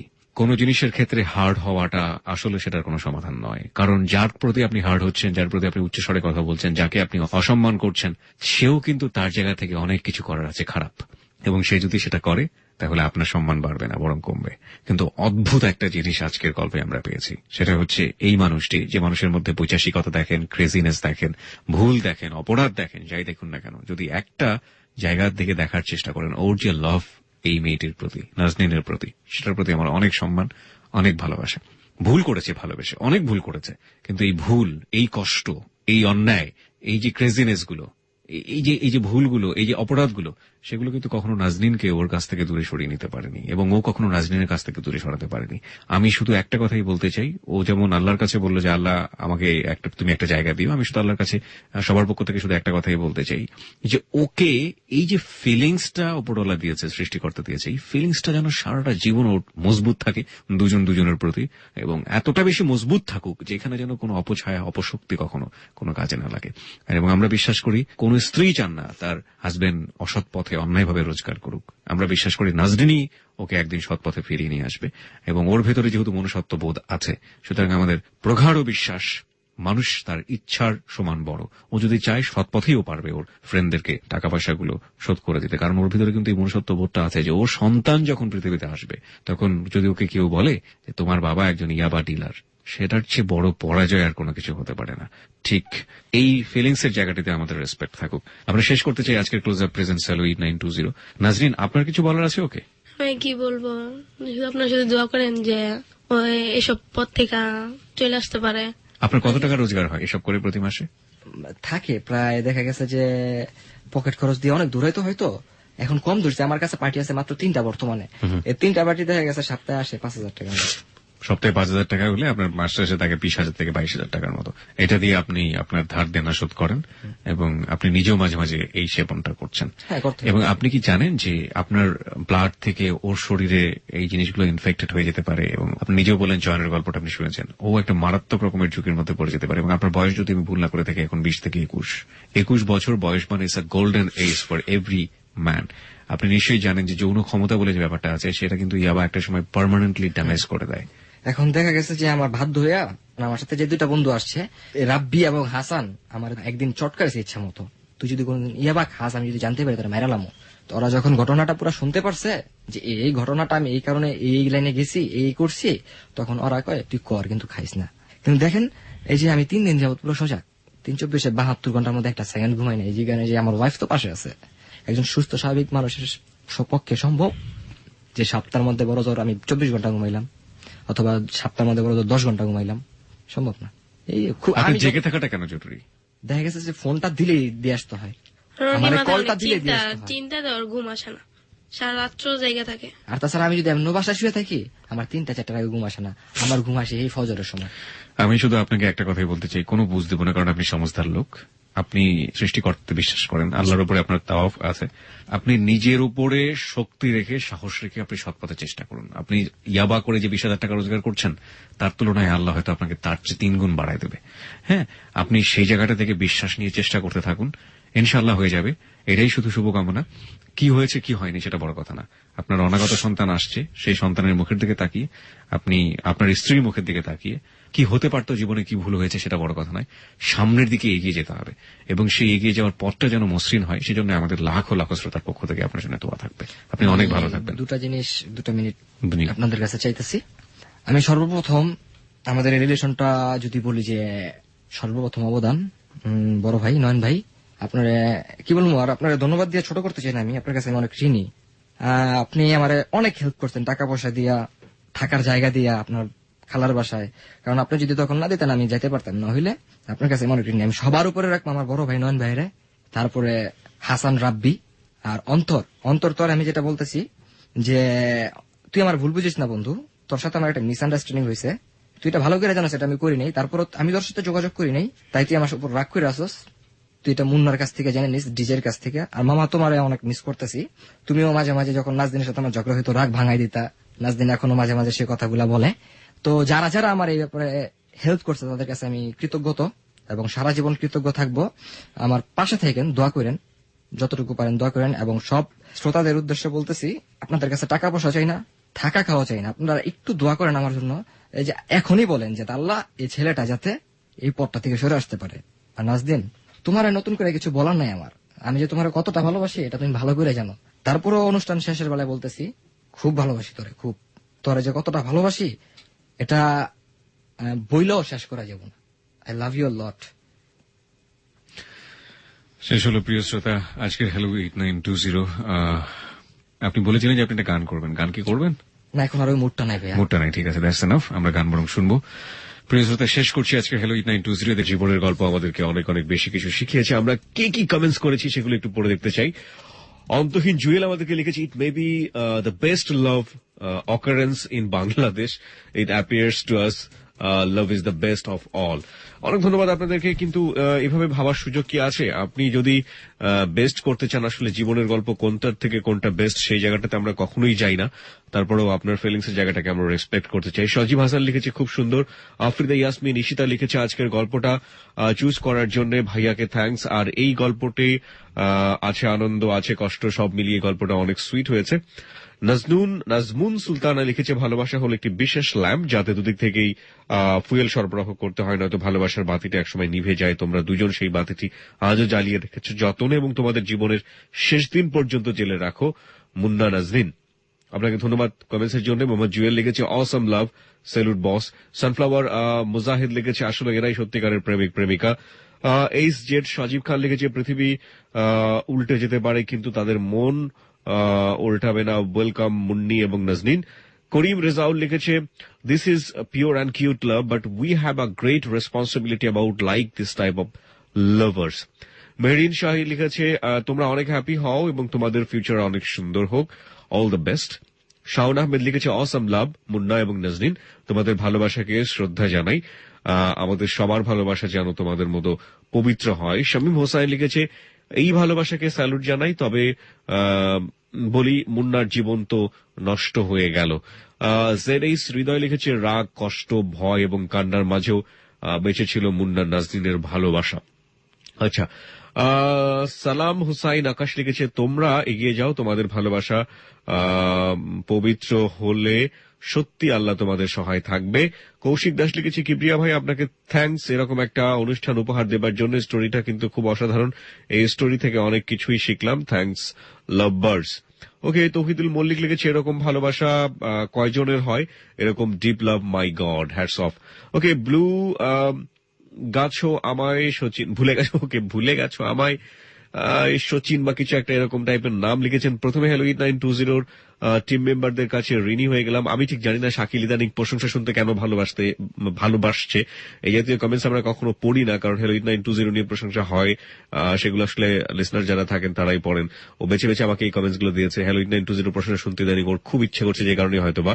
ইউনুস আহমেদ লিখেছে, মুন্না তোমার এই স্পিডটা ভালো কাজে লাগাও, জীবনে সফল হতে পারবে। ব্লাড রিং আকাশ নামটা পছন্দ হয়নি আমার, লিখেছে হচ্ছে, ভালোবাসা যে কতটা স্ট্রং তা ওদের দুজনকে দেখলেই বোঝা যায়, ভালোবাসায় মানুষকে বাঁচতে শেখায়। রাজীব দাস লিখেছে, খুব ভালো একটা লাভ স্টোরি, আজকাল এরকম এই খাঁটি ভালোবাসা পাওয়া মুশকিল। শুধুমাত্র প্রশংসার জায়গাটায় যে হয়েছে ঠিক তা কিন্তু বলবো না আমি, সমালোচনার জায়গাও ছিল, এবং সমালোচনার জায়গাটাও যদি আপনারা দেখতে চান ফেসবুকে এসে দেখতে পারেন, যে ওদেরকে নিয়ে একটু এক ধরনের ক্রিটিসিজম হয়েছে, বিশেষ করে মুন্নার যে ক্রেজিনেস সেটা নিয়ে। সবকিছু মিলিয়ে আমি শুধু একটা কথাই বলতে চাই যে love it's come from heaven, সুতরাং স্বর্গ থেকে আসে প্রেম।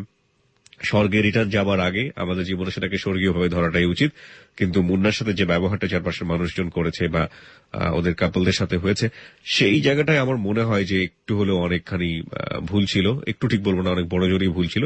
সেই ভুলের জায়গাটা যেন অন্য কোনো প্যারেন্টসরা কিংবা অন্য কোনো অভিভাবক যারা রয়েছেন বা স্কুলের টিচার যারা রয়েছেন তারা যেন না করেন। প্রিয় শ্রোতা, আমরা বারবারই অনুষ্ঠান জুড়ে বলেছি, যারা আজকে জয়েন করছেন আমাদের ফেসবুকে তাদের মধ্যে থেকে 2 জন, এবং যারা কমেন্টস করছেন তাদের মধ্যে থেকে একজনকে আমরা দিচ্ছি ক্লোজ আপের সৌজন্যে আকর্ষণীয় গিফট হ্যাম্পার। যিনি বেস্ট কমেন্ট করেছেন তিনি হচ্ছেন নাজমুন সুলতানা। আমি অনেক আন্তরিকভাবে আপনাকে ধন্যবাদ জানাই আপনার সুন্দর কমেন্টসটির জন্য। এবং যারা লাইক করেছেন, নতুন লাইক, তাদের মধ্যে 2 জন হচ্ছেন নিশাত নুরজাহান এবং আরেকজন হচ্ছেন মানিক হোসাইন। এই 3 জন পাচ্ছেন ক্লোজ আপের সৌজন্যে আকর্ষণীয় গিফট হ্যাম্পার। আপনাদের সাথে শাকিলের আইডি থেকে, শাকিলের পার্সোনাল আইডি থেকে হ্যালো জানানো হবে খুব শীঘ্রই, এবং আপনারা শাকিলের পার্সোনাল আইডিতে আপনাদের সেল নাম্বারটি জানিয়ে দেবেন। শাকিল আপনাদের সঙ্গে যোগাযোগ করে আপনাদের পুরস্কারটি আপনাদের কাছে পৌঁছে দেবে।